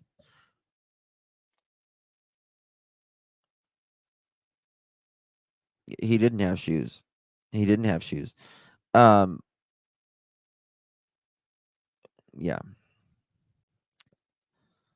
What if I don't know what I was going to say. I forgot.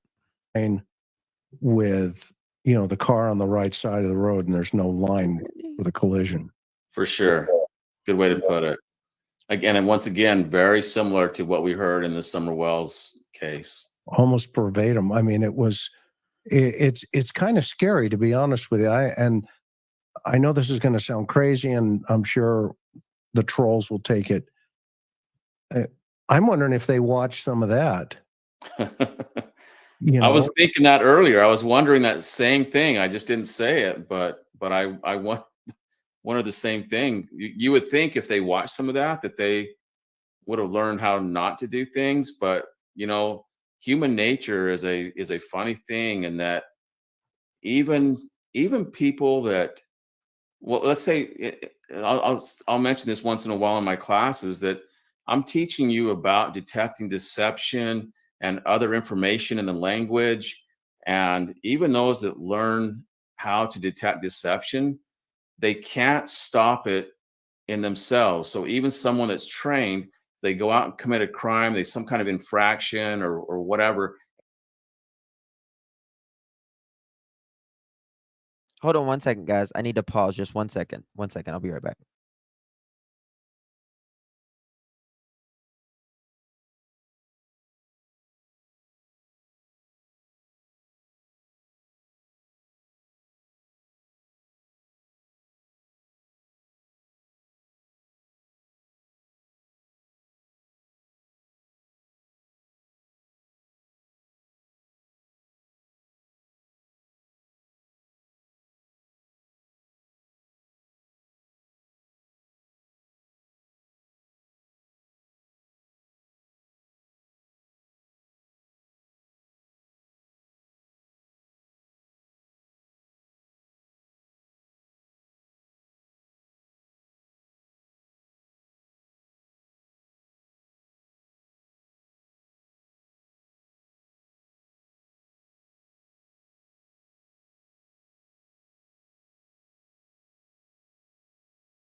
Okay, sorry about that, y'all. Okay, And then they're questioned about it, because that human nature is so it's so strong in the way the brain works, that the same thing is going to come out of their mouth. They're going to give away all the same clues of deception. They're going to say all the same things that, and those as the people that they've been studying how to detect deception, you can't stop it. It's just the way that the brain works. And so here we go. Even if they have studied it, they can't change it. They can't change the narrative. They don't know how to. Yeah. And very few do. And it's very difficult to actually change the story enough to make it believable. They can't do it. Oh, here's an there's interesting no way comment. at this point. In their very last YouTube interview, they mentioned summer many times. Oh, Well, no kidding. wouldn't that be interesting, right? Wow. I wonder what the context is. Is it, and they went through it too? Let's see here. Katie elbows Chris when he's talking about bio father. Yeah, interesting. Huh. We all love Sebastian. Thank you. Absolutely. Absolutely. Let's keep moving here. Let's go. Just be kind to people. I mean, that's real. I mean, let's think about that. Here we go. This child did not get far with no shoes and jacket. No way. The searchers would have found him if he was cold, hungry, and his feet hurt. He would have came out if he heard people. So, if you look at uh, Equisearch, that said they was there searching, and it was hard for them to, the I guess the woods and stuff was, very thick and all of that. So, I mean, he's a kid, or anyone for that matter, is going to take the path of least resistance, right? Why would they go? Thank you, Donna, for that. Why would they go? Why would they go? And why would he go through the woods whenever he could go, through the grass, right? Or on the road, uh, like that? Why would he go straight to the woods where there's sticks and brush and briars and all of that? It doesn't make any sense. How would he not be seen on a camera? Right? It does not make sense at all. At all. Simple. There are some people who have been talking, because I know this is part of the harassment. Yeah, he didn't take snacks so or maybe you anything want to at voice all. about this child custody situation with the previous. So I have a current case that is ongoing in another state. We've requested that case to be sealed because there are some individuals who have taken upon themselves to put stuff out there that they don't quite know, which all they have to do is ask. I'll tell you. But because of that, it has nothing to do with our son. It has nothing to do with the situation. I just people would respect that and then keep an open mind. It's totally different. Is Sebastian able to watch this, and maybe he's watching this as it airs? And if he is, what do you want to say to Sebastian? What do you want him to hear from you right now? Oh gosh, that we love you so much. I look at the way he's looking The way he's looking down at and to it. the left. He does that constantly when he's interviewing. And this comes Go ahead. after the heels of that conversation. It's almost like bleed over stress, on the CVSA, Yeah. right? Mhm. Where he had just talked about the custody problem from another situation. And now she's going to talk about, that one of the things I think we'll tell the audience, when you do a CVSA, it's computer voice stress. Heather says, I promise not everyone in Tennessee isn't like the Wells and the Proud Feet. I hate seeing people put down the state. We aren't all like them. Heather, I understand. The people of Tennessee are wonderful, wonderful people. They'll give you the shirt off their back. Good people. And I think it's unfair for you see a couple people and the whole state gets judged. That's Analysis. unfair. It comes out I looking love like a Tennessee. block or like a Christmas tree. And on the second question, which would be a honest answer, is your name Chris McDonough? Don't get lost. If you're Yeah, that's still true. thinking about the other get lost. question that was just stressful, it'll also come out like a block. So we call that bleed over. And I think he's kind of like, I was, born and raised in West Virginia, and everyone thinks that, we are,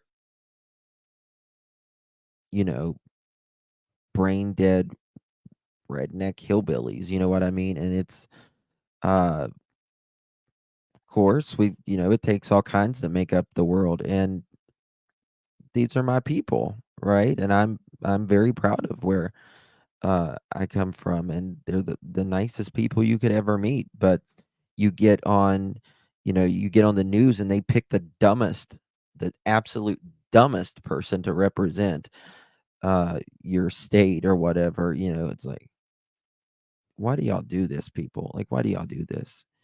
Kentucky, Tennessee, West Virginia, the Mississippi, they get some bad raps, and it's not fair.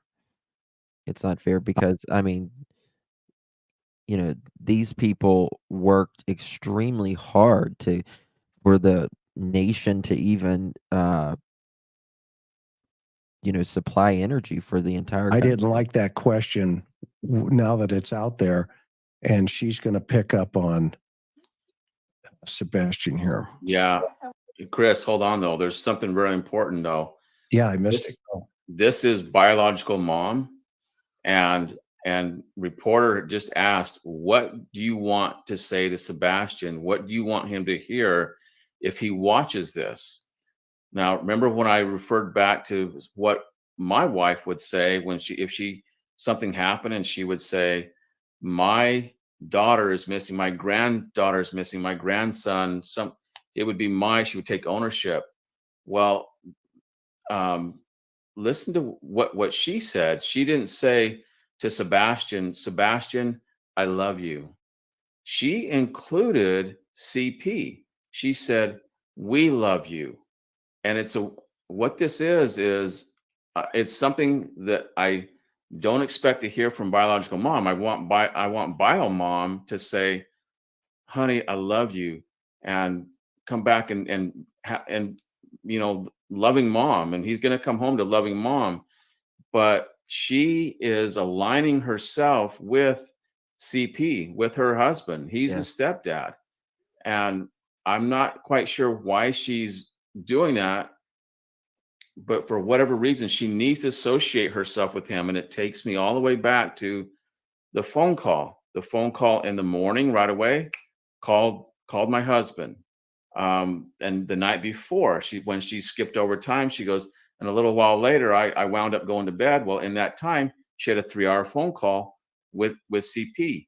She's on the phone with him a lot during this situation, instead of finding Sebastian. And here again, I don't know exactly why she's aligning with him, other than if what I'm hearing in her language is correct, that she has, there's that disconnect, which indicates, not kind of, but it does indicate some kind of I love North guilty Carolina. knowledge Love on North her part. She doesn't want to be in this alone. Just like she's grabbing him, like linguistic. Very true. The Wells are imports. They're not even from Tennessee, right? I mean, hell, Ben Hill doesn't even want them. Psychologically, she's grabbing him like, we're in this together. We love you. And she's using that we, and it's a very strong pronoun. She's unifying herself with him at that point in time. Interesting. I'm going to go back just for a second and play that through. Okay, I missed that completely, but you're spot on this. It's interesting. Totally different. Is Sebastian able to watch this, and maybe he's Yeah. Microdot Justin. Yeah, you say you're in New York State, and many think of New York City, but there's a lot more to the state than just New York City. Yeah, just a little island that compared to an entire state, right? You're absolutely right. Upstate New York is beautiful. watching this as it airs. And if he is, what do you want to say to Sebastian? What do you want him to hear from you right now?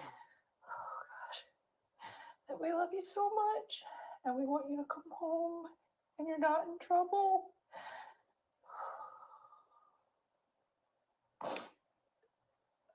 I guarantee you he is loved. And trust me, the open arms are waiting for him to come home. From every parent to every family members to probably everyone in the community. But there's no malice that we just want our boy home. Huh. So somehow we missed the we thing again, but what he just said there, it struck me too, is why does he have to guarantee that he's loved? That's more of that Oh, I love New York City. language that's there to convince. It's like, well, of course he's loved. We expect him to be loved. Why CP? Why do you have to guarantee that he's loved? That's just all that does is it begs the question: Yes, Kim. is he really not loved? That you now have to go out of your way and exert this energy and the words to convince us that he's loved. It's, to me, it's an indication of something that I would hear from parents that are That's right, Hollywood. either Good to see you. abusive or neglectful, or a parent that is abusive or neglectful. Well, thank you, Julie. Welcome. Appreciate you coming here. You're always welcome. Thank you so much, my dear. It came out of his mouth. So it's, I'm just thinking that, I don't think that he really Nashville's very loves expensive. Sebastian. I guarantee that he's loved. For me, it screams out, there's a good chance that he's not loved. And on top of that, everything that came before this, Chris, him portraying himself as the good guy, mom being in self-preservation mode, portraying herself as a good mom. This all is leading towards it's stacking and shaping into the language of parents that are either neglectful or abusive. Yeah, remember in high school where you'd go, yeah, sure. Chloe, welcome. Right. I love that part where this is such a serious question about what do you want if he's listening, and the response is, I love this part. Hang on. Yeah, it's no sense. I'm going to go back a little bit more real fast. Do is ask, I'll tell you. But because of that, it has nothing to do with our son. It has nothing to do with the situation. The old,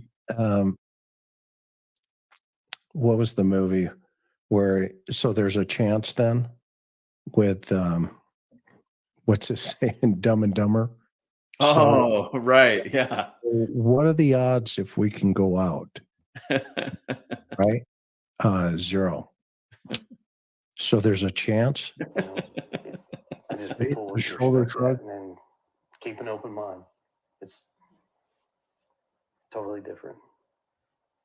Is Sebastian able to watch this, and maybe he's watching this as it airs?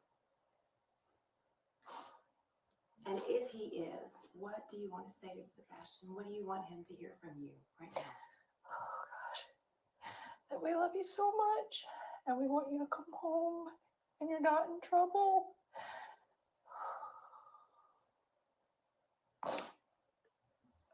I guarantee you he Right is there. loved. And trust me, the open arms are waiting for him to come home. Yeah. I From missed that. every parent to every family members to probably everyone in the community.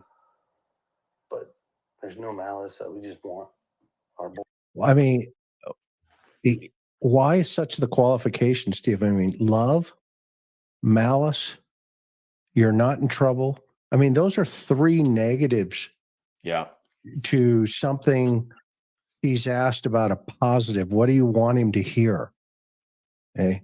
And she gives 3 negatives. You're not in trouble, et cetera, et cetera.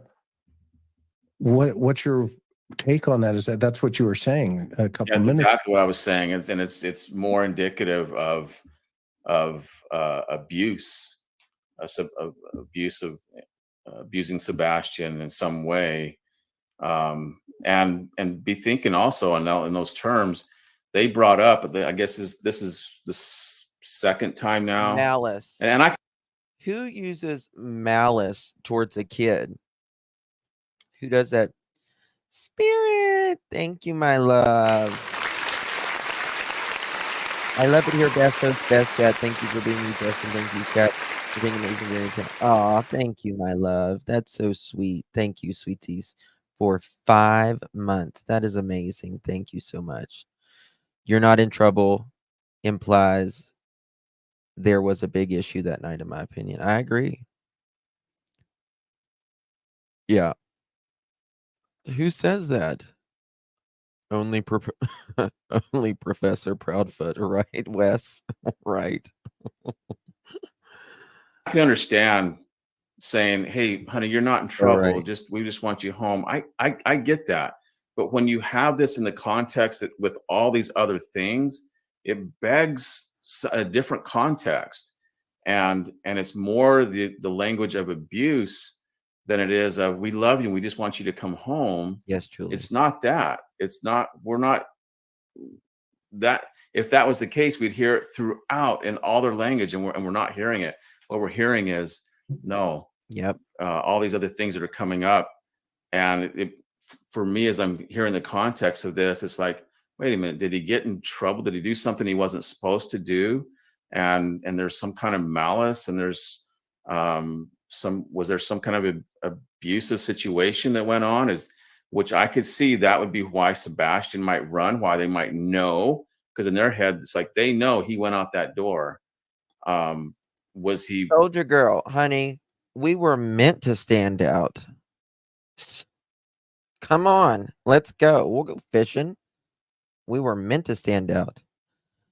Me and my friend Aaron, we went to this country bumpkin Walmart. It was like in the middle of nowhere one time.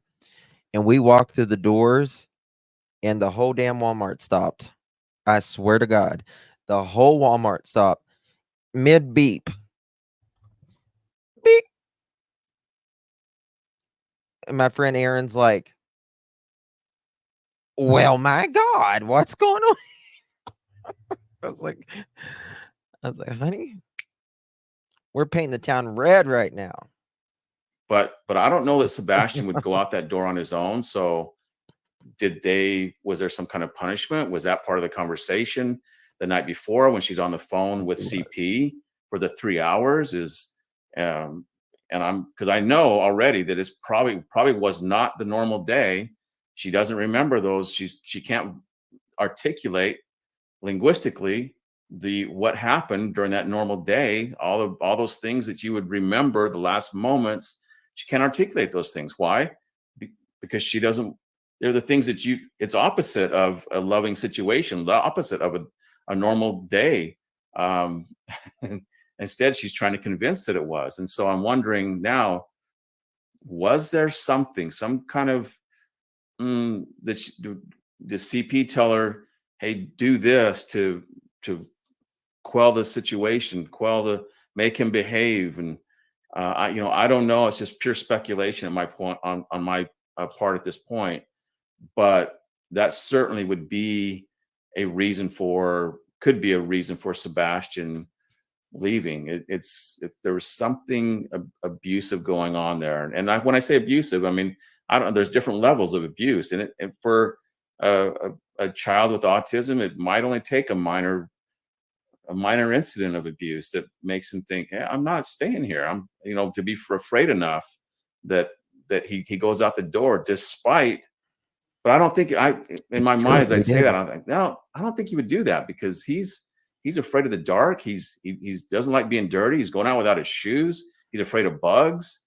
That doesn't make sense. So if he went out the door Exactly. He's afraid of bugs. He doesn't like nature. Right. He's got sensory issues to begin with. So you're saying he's not a nature person. He doesn't like bugs, right? Sensory issues. He didn't take a coat. He didn't take shoes. He left in the middle of the night between the hours of 12 and 6. There's not a footprint. There's not a scent. There is nothing on camera, and there is no trace of him. That is 10 things that I just mentioned off the top of my head that goes against him going outside. And tell me one reason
my internet just hold on, I think it might have just came back up.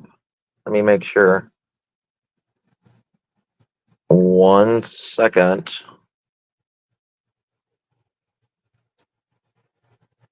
Bear with me. Let me see if I can get it. I've been having horrible storms here, so that might be what it is. 1 second. I'm on my phone at the moment. I'm trying to get it up on my computer.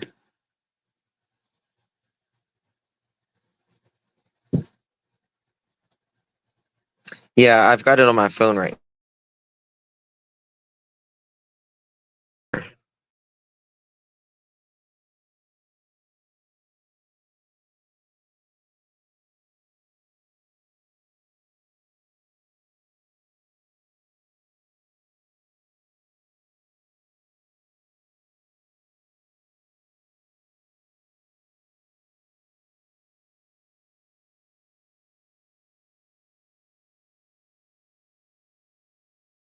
trying to fix it. I don't know what's wrong with the internet. Storms were bad here too.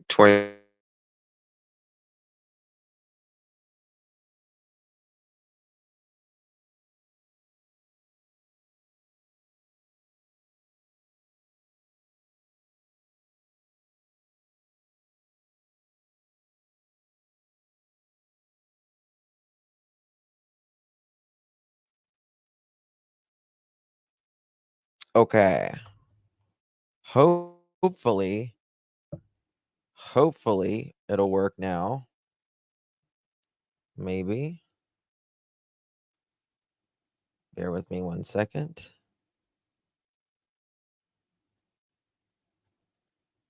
Okay.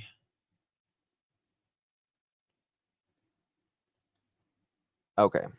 Got it. Whew.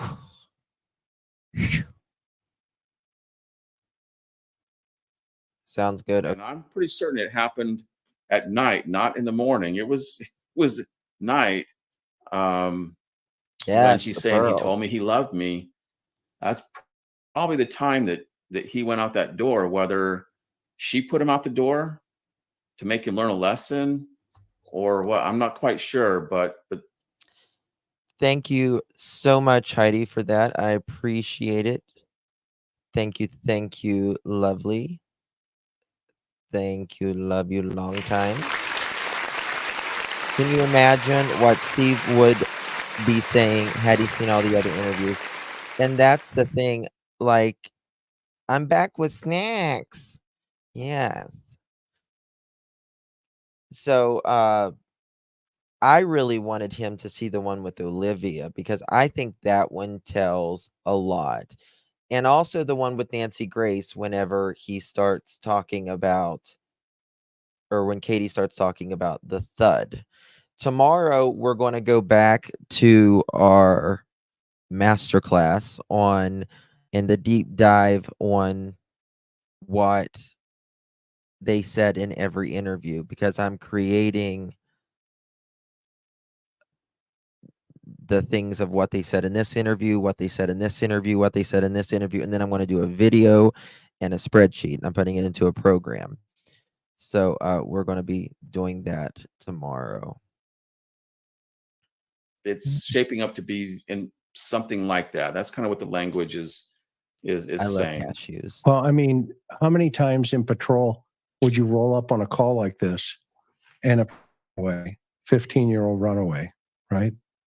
And you get there, and the first thing you hear the parents or the mother say is, we got in a fight last night. Tomorrow it'll probably be 1 or 2-ish. Oh my!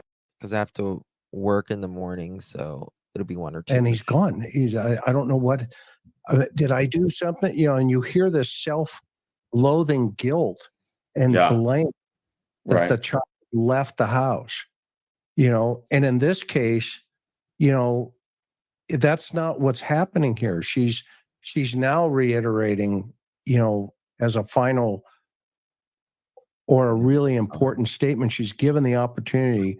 What do you want him to hear? And she relays these 3 negatives. You're, this and that, and you're not in trouble. And it's like, man, I hope TBI, I really hope that she said to TBI in the very beginning, like we just talked about there for a moment, that, hey, at 10 o'clock, I heard a thump. I went to check him at 6 a.m. yada yada. And I'm not going to give them any more clues because they're going to adapt to it after this call here or this show here this evening. I know they will, and that's the norm. And also the other thing too is you mentioned that she heard a thump at 10 p.m. They don't have a good track record on high profile cases. I plead the fifth. They don't have a good track record.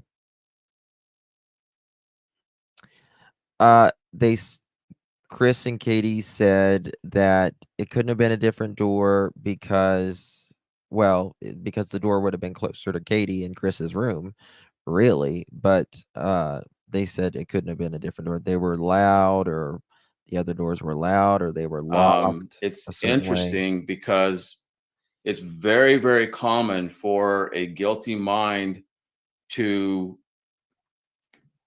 incorporate some portion of the crime and to put themselves Yeah. at the scene, to put themselves on the road, to put themselves to they heard that, and it's more times than not, it's something that it was spoken Maybe or 5. heard, but or seen. I'm sorry, seen or heard, and this is the she heard something, and I can't tell you. That's a good question. Is it normal for a police department to have a gag order on a missing child's case? How many I don't times know. that a guilty mind has linguistically then put themselves I don't think it's in normal. the moment of the crime by saying, I heard something or I saw something. Yeah. So I think that that's what's going on there. That 10 o'clock time frame is, I think, going to be pretty key. You know, I'm leaning more towards, I'm not going to give an opinion yet, but I'm leaning more towards the mom than the stepdad here for a moment. Not that I'm saying, not that they couldn't have done. I think she could. I mean, I think the pressure needs to go on Katie, to be honest with you. And I think Katie needs to be the one that is out there answering the questions. I don't think it needs to be Chris, because Chris says he wasn't home. Katie says he wasn't home. And Katie was the last one there. And Katie is the bio mother, and she needs to be the one out talking about her Could have son. done something Like Seth did. independent of him at this point. And if I was investigating this case, my opinion would be at this point, I'm going to really focus on mom for a minute here. Mhm. And, maybe he gets the phone call. Maybe he did get a phone call, just kind of like, the other situation. And now they're building up. What's going to be interesting is see the relationship dynamics, because these types of cases like this, unlike Summer's case, and I think you would agree, Steve, a child, of that age, 4 or 5, versus a 15-year-old, because in 3 years, let's push it where Summer's at, and even today, in 3 years, he would be 18. And so that narrative is going to be a lot more difficult.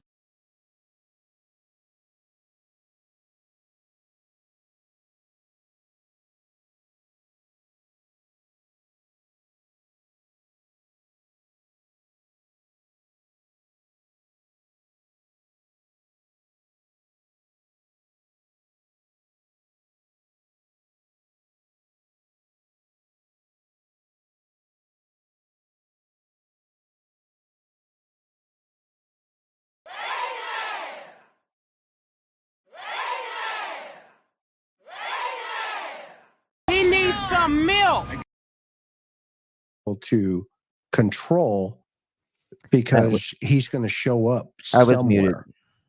somewhere. I was going to say that we always have an amen in our pocket.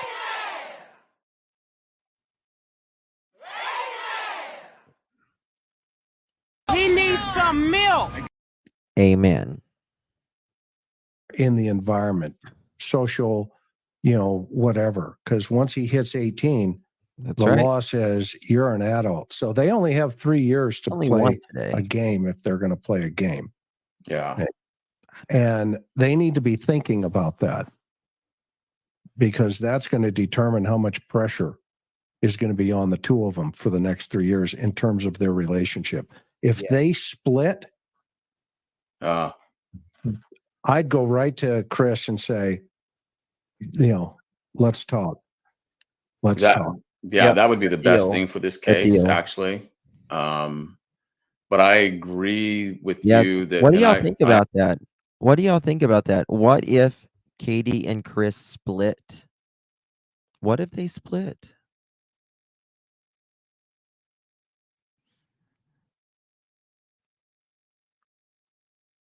And for instance, police would say, go to Chris and say, my milkshake brings other boys. No, not say that, but say that, hey, we'll offer you a deal. Yep, you thought about that. Katie's the weaker link. The one that is least involved is the weaker link, in my opinion. And, sadly, when great stresses, very big stresses, God forbid losing a child, happens in a marriage, divorce is a very common thing that happens. Sebastian did have glasses, and they were he apparently had his glasses with him. I don't either, Debbie C. I don't either. So right now they're still in the storm. They're in the storm of this, right? But what if nothing happens, right, within, let's say, the next year of Sebastian's case, right? The storm, it's still there, but it dissipates, right? It still dissipates. Well, but the wells are a little different. The wells are a little different, right? They don't have the wells live in turmoil anyways, right?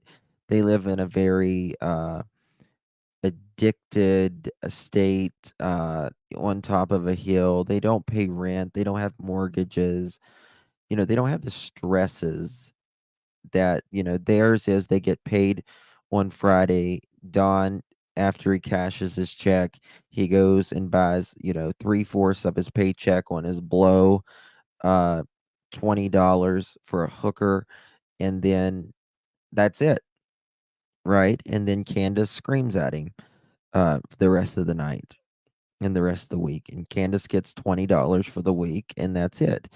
So they're a little different, but you know, Chris and Katie, I'm sure Chris has a divorce attorney on speed dial by now. So, what do you, do you think that, as the storm, dissipates, that they may, someone might get uh, a deal? I know she deserves a hell of a lot more than that, but the economy's bad, so. I haven't made any. I don't have a firm opinion on this, but I agree that mom should be looked at. But I can't get away from the history of abuse on CP's part. Yeah. And if there is abuse going on here, very good chance that mom Katie is being abused in some way, even if it's verbal. Yep, I agree with that. I agree with that as well. Um, talk about clutching your pearls. Little Bullhorn Bedra and Tony, TikTok Tony, they were kind of being a little flirty. People were saying, I was like, damn, Bullhorn Betty, she gets all the men from YouTube's. All the men's. God. Now she's going over to different platforms. TikTok Tony. I mean, JLR. Thank God JLR got away from that. Thank God. And Dolly, and then TikTok Tony. Mind control, codependent on Chris in some way. I mean, how many cases have we seen where a mom or girlfriend or somebody will do something because the spouse or the significant other is making them do it, or they're afraid of what the spouse will do if they don't do this, or they've been given the ultimatum that I'm going to leave you if Sebastian doesn't leave the relationship, he doesn't find another home, if he stays here, then I'm gone. And that's not uncommon. And so either way, it needs to be focused on mom here. A lot of But people have. reasons why could be because of what she's experiencing in her relationship with Well, TikTok's going to be done in 2025, sometimes in 2025, if they don't sell out, and the Chinese are not going to sell that. So CP. it's done. Just Yeah, speculation. Great point. But a la Chris Watts, with the girlfriend. Yeah. I've got YouTubes and Facebook aplenty. The family goes, or I go. Yeah. Susan Smith. Susan Smith. Yeah. Yeah. There's a lot of cases like that. Yeah. That's a great point. She's coming up for parole, by the way. Yeah, I know. Badly. But That mama's heart. I know it's daddy's It's too, crazy over there. but I feel like there's always that extra special bond. Can you walk us through what you're thinking right now? But it has the song Pony in it. Ride it, my pony, my saddle. That one. I don't know where. Waiting. Now, I don't coming, know if I'm jump on it. seeing this in my mind, but did that reporter sound like she was tearing up, a special bond with mom? Yeah. Yeah, old Dolly, he was getting a little stressed out.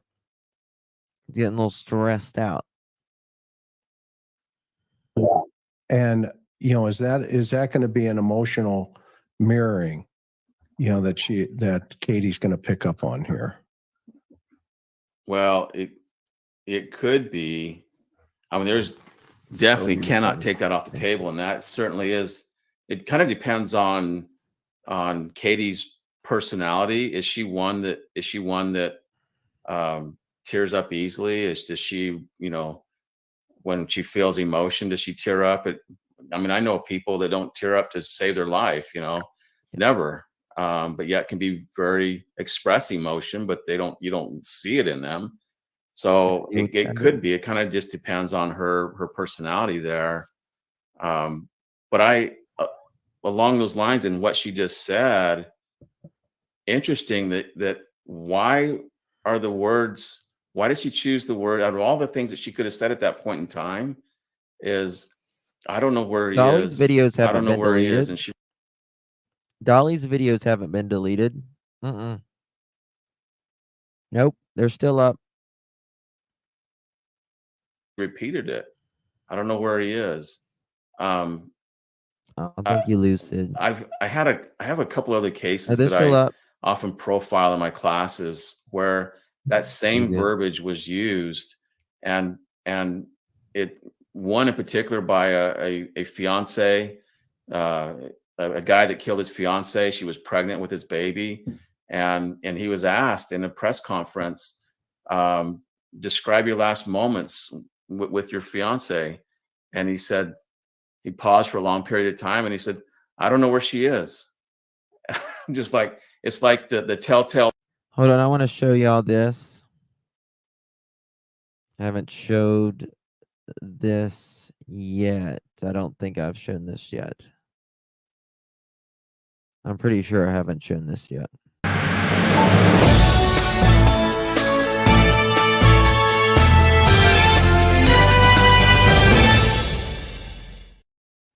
This just in 7 hours ago.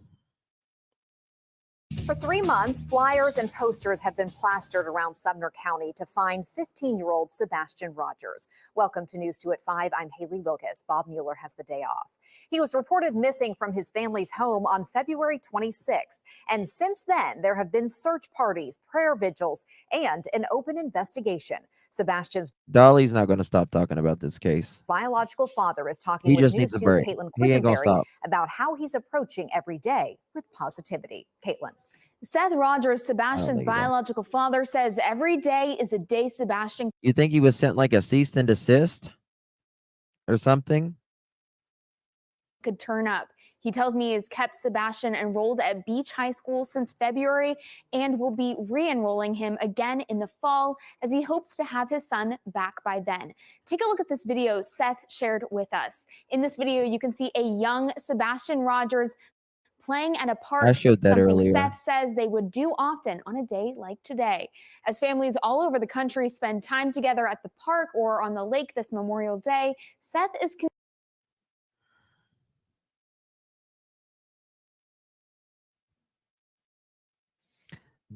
Why did it stop that? Let me read you something.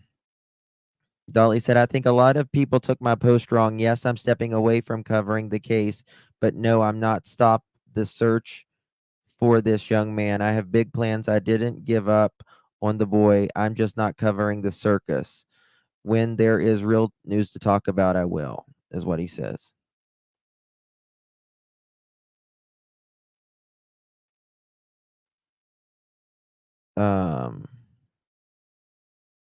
Guys, we are stepping away from the Sebastian Rogers case. It's turned into a full-blown clown show. We don't want no part of it. We will only bring him up when there's news to talk about. So many people turn this case into a joke.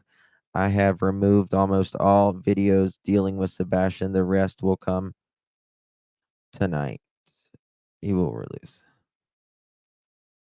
continuing to search for his son by mapping out possible search routes. He says this week he will search the area for his son with a close group of people. The Sumner County Sheriff's Office has continued to investigate, saying last Monday that, quote, we have been working closely with various law enforcement partners, including the FBI, since the start of this case. Seth tells me as the search continues for now 91 days, he will not allow this to become a cold case.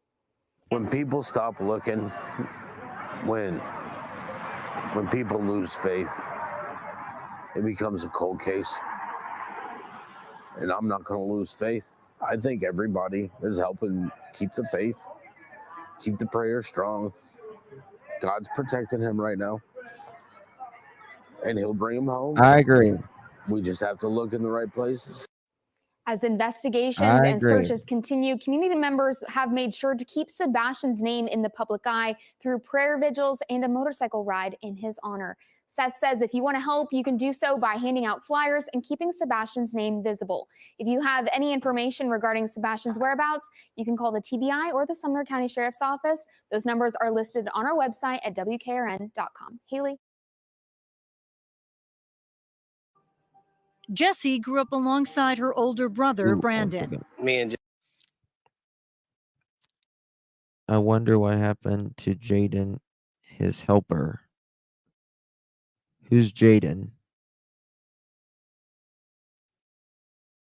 Who's Jaden? Seth didn't say hopeless, and it's been 3 months. That's right. That's exactly right.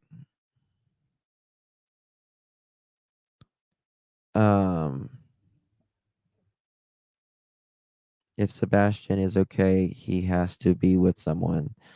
I think that is a very, very unlikely thing.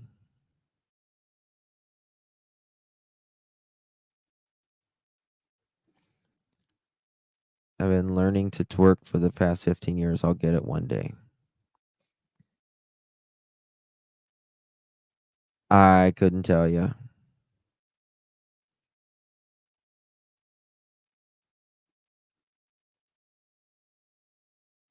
Perhaps.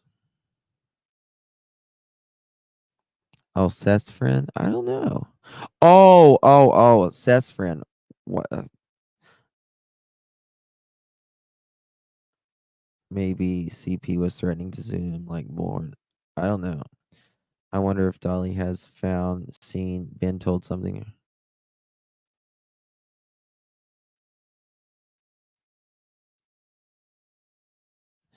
I don't think he's been told anything. That Heels did pass away. Probably someone's continuing her channel.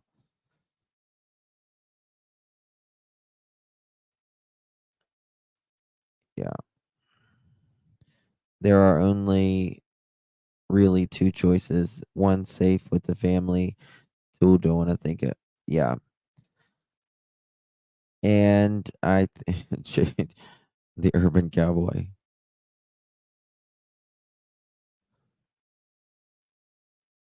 CP is just like the Wells. No way he wants it. Yeah. But guys, we're at 90 days. 90 days. People are being silenced. I mean, Dolly, Chris the other day was on, was it Queen Bees the other day? And, I think he was upset about the soap and stuff like that. So he may have gotten something like that. I'm curious if you've happened to have heard about the case I've been working on for 2.5 years. What's that, Patina? I got a tick bite the other day. It swelled up. My son freaked out. I have never had this kind of reaction. It's better today, just itchy. Okay. Please go to the doctor. Please go to the doctor. They'll give you antibiotics and you'll be fine. You wait around and you're fucked. Please go get some antibiotics. It can, but from what I don't watch Dolly, but uh, from what I understand, like Dolly was being pretty hard.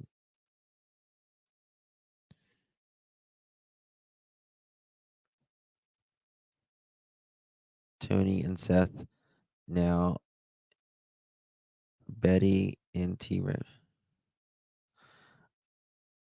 I don't know. It's just, it's really, it's really. This case has been crazy. You've got people losing their mind in this case, and then you've got people calling in to shows to drum up hysteria, and it's just crazy. It's just absolutely crazy. I mean, God help them on the day of judgment. That's all I got to say. Doing that over a missing child's case, you're going to hell. You are directly going to hell.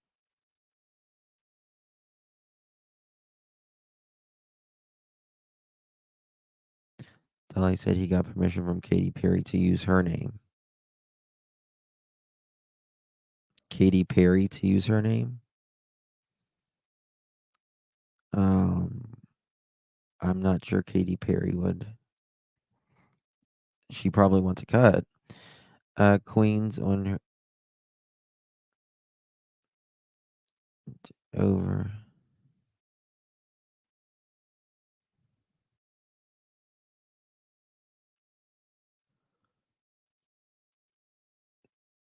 Over that soap, there are many Katys there are many Katys in the world. That is true. Well, he makes various soaps. Yeah, I mean, I think it was Come Clean Katie or something like that.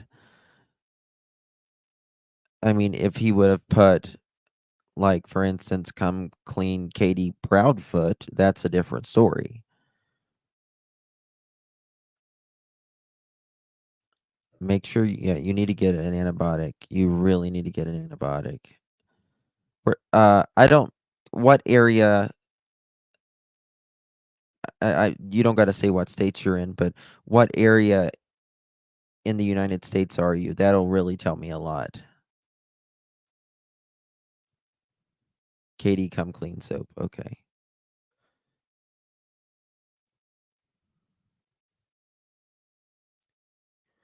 Oh, it could have been Katy Perry.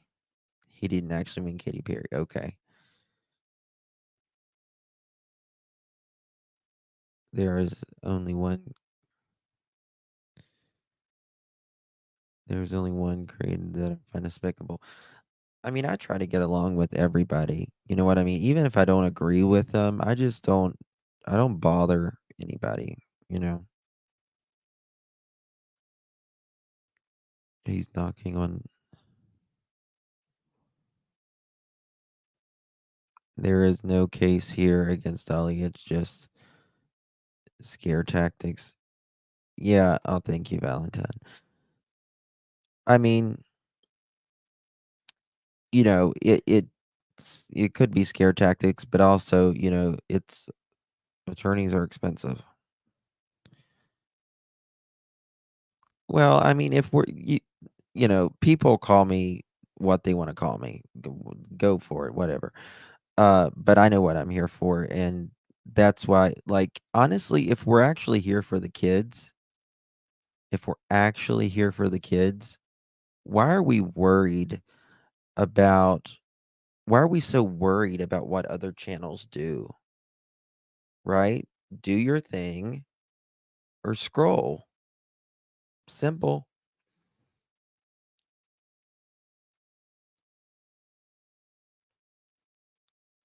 Right. Um, you know, we don't have to like each other. We don't have to love each other as but you know, just be a decent human being and remember and Chris Proudfoot is right. Remember what you're here for. And that's just that. Um I'm trying to see where Chai said, Chai, where did you say what part of the United States you're in? I was trying to look for that.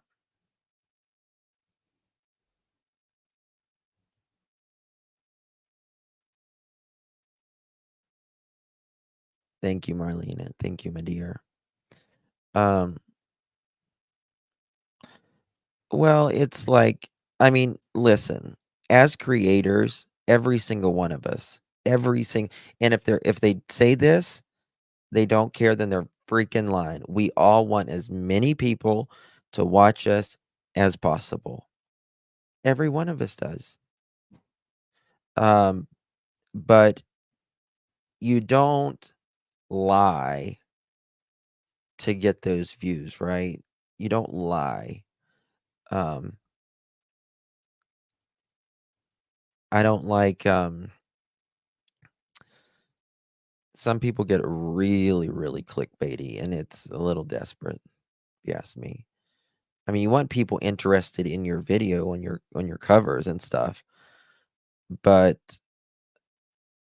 you know, it's thank you, Sandra. Um, I mean, I've worked with Dolly, you know, out and about before. I'm still looking for where Chai says.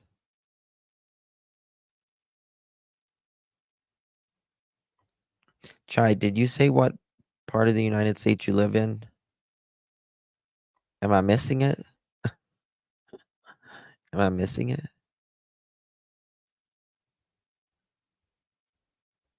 Maybe I'm missing it. I don't know.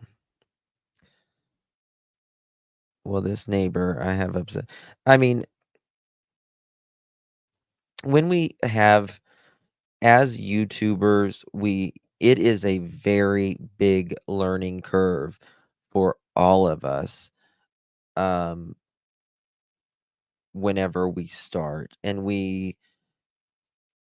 maybe hang around some people that we might not have should have.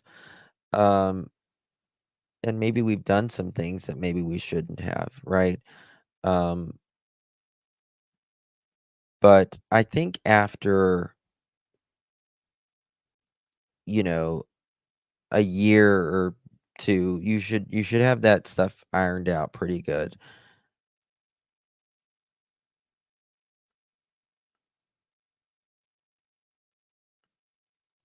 Yeah. Thank you, BC. Thank you. Um, doesn't Dolly live not far from? He lives pretty close to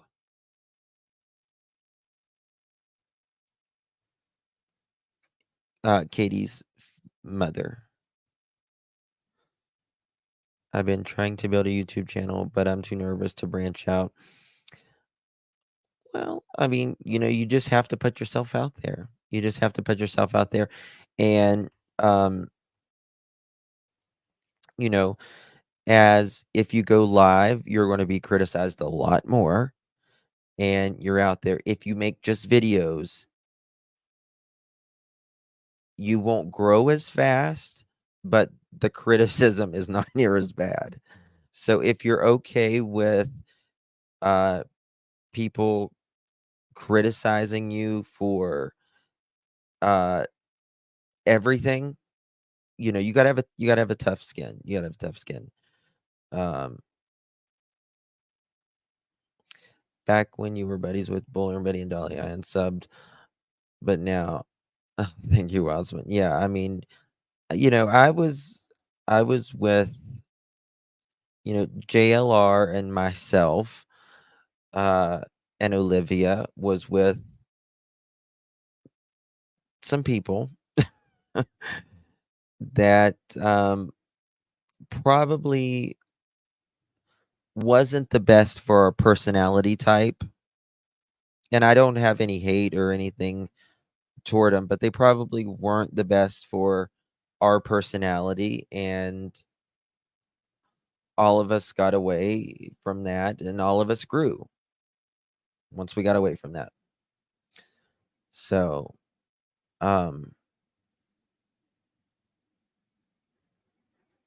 thank you, Arctic. Thank you so much. Did Chai ever say, because that's really important, like, are you in the northwest, northeast, mid-Atlantic, south? Chai? Scott's, okay. Halifax, Virginia? Virginia? Because I'm pretty much in Virginia too. So if you're in Virginia, if you're basically from Virginia on up to Maine, you've got a really good chance that it could be limes. Those are from Virginia on up to New England. That is where limes really is. There really is too much hate in the world, and it's okay to just agree to disagree. Everyone wants to be right. Everyone has a freaking ego. Um, yeah, you just be yourself, and that's really the best thing I can say is just be yourself. Okay, I thought so. Okay. Plum Island bugs, gotta love it. What's Plum Island bugs? I don't know Plum Island. Mm. Yeah, I mean, there's maybe like 3 creators on this platform that I really, really don't really care for, but I don't mention them because it doesn't serve a purpose. It doesn't serve a purpose, right? We don't have to scream and squall and call out each other for everything. It does what does it do? What does it do? Helps your heart? No.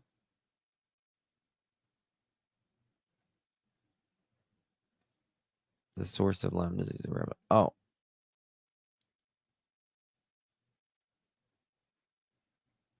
Oh, you're very sweet, Tar. Thank you, my dear. It's just a waste of time. I mean, what's it do? What's it do? Oh, I'm gonna call this person out. They're this, they're that. Meanwhile, they're doing the same thing. Doesn't do nothing. C'est la vie. Once the Dolly hype is worn off, it's off left from here. You're genuine. Oh, thank you, my dear. Thank you.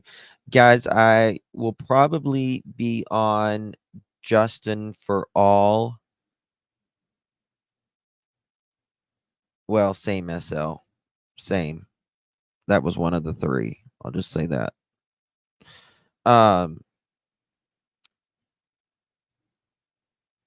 But I'll be on probably J for A pretty soon. Yeah, I mean, these people are going to die of, hate in their heart, and hate really does harden your heart, physically hardens your heart, not even spiritually or emotionally. It physically hardens your vessels in your heart. It's not worth it. I have 3 channels. Justin for All is my bigger channel, and this is my medium channel, my Clutch Them Pearls, and then my little baby channel is Hey Sweetie. Yeah. The best thing you can do is forgive somebody or just not hold a grudge, because it does more for you really than it does them. Because the other person, they don't give a shit. They don't give a shit. It's all you that's holding all that toxicity. Thank you, Rach. Yeah, this is my J for A channel. This is my bigger channel. This is my baby channel. And I'll probably start being on Justin for All pretty soon. But just make sure you're subscribed. Because, I mean, I'll let people know. I'll go live on both of them at the same time. Yep, going with life. That's exactly right. Guys, I love you so much. Appreciate you. I'll be live tomorrow, probably 1, 2, 3-ish.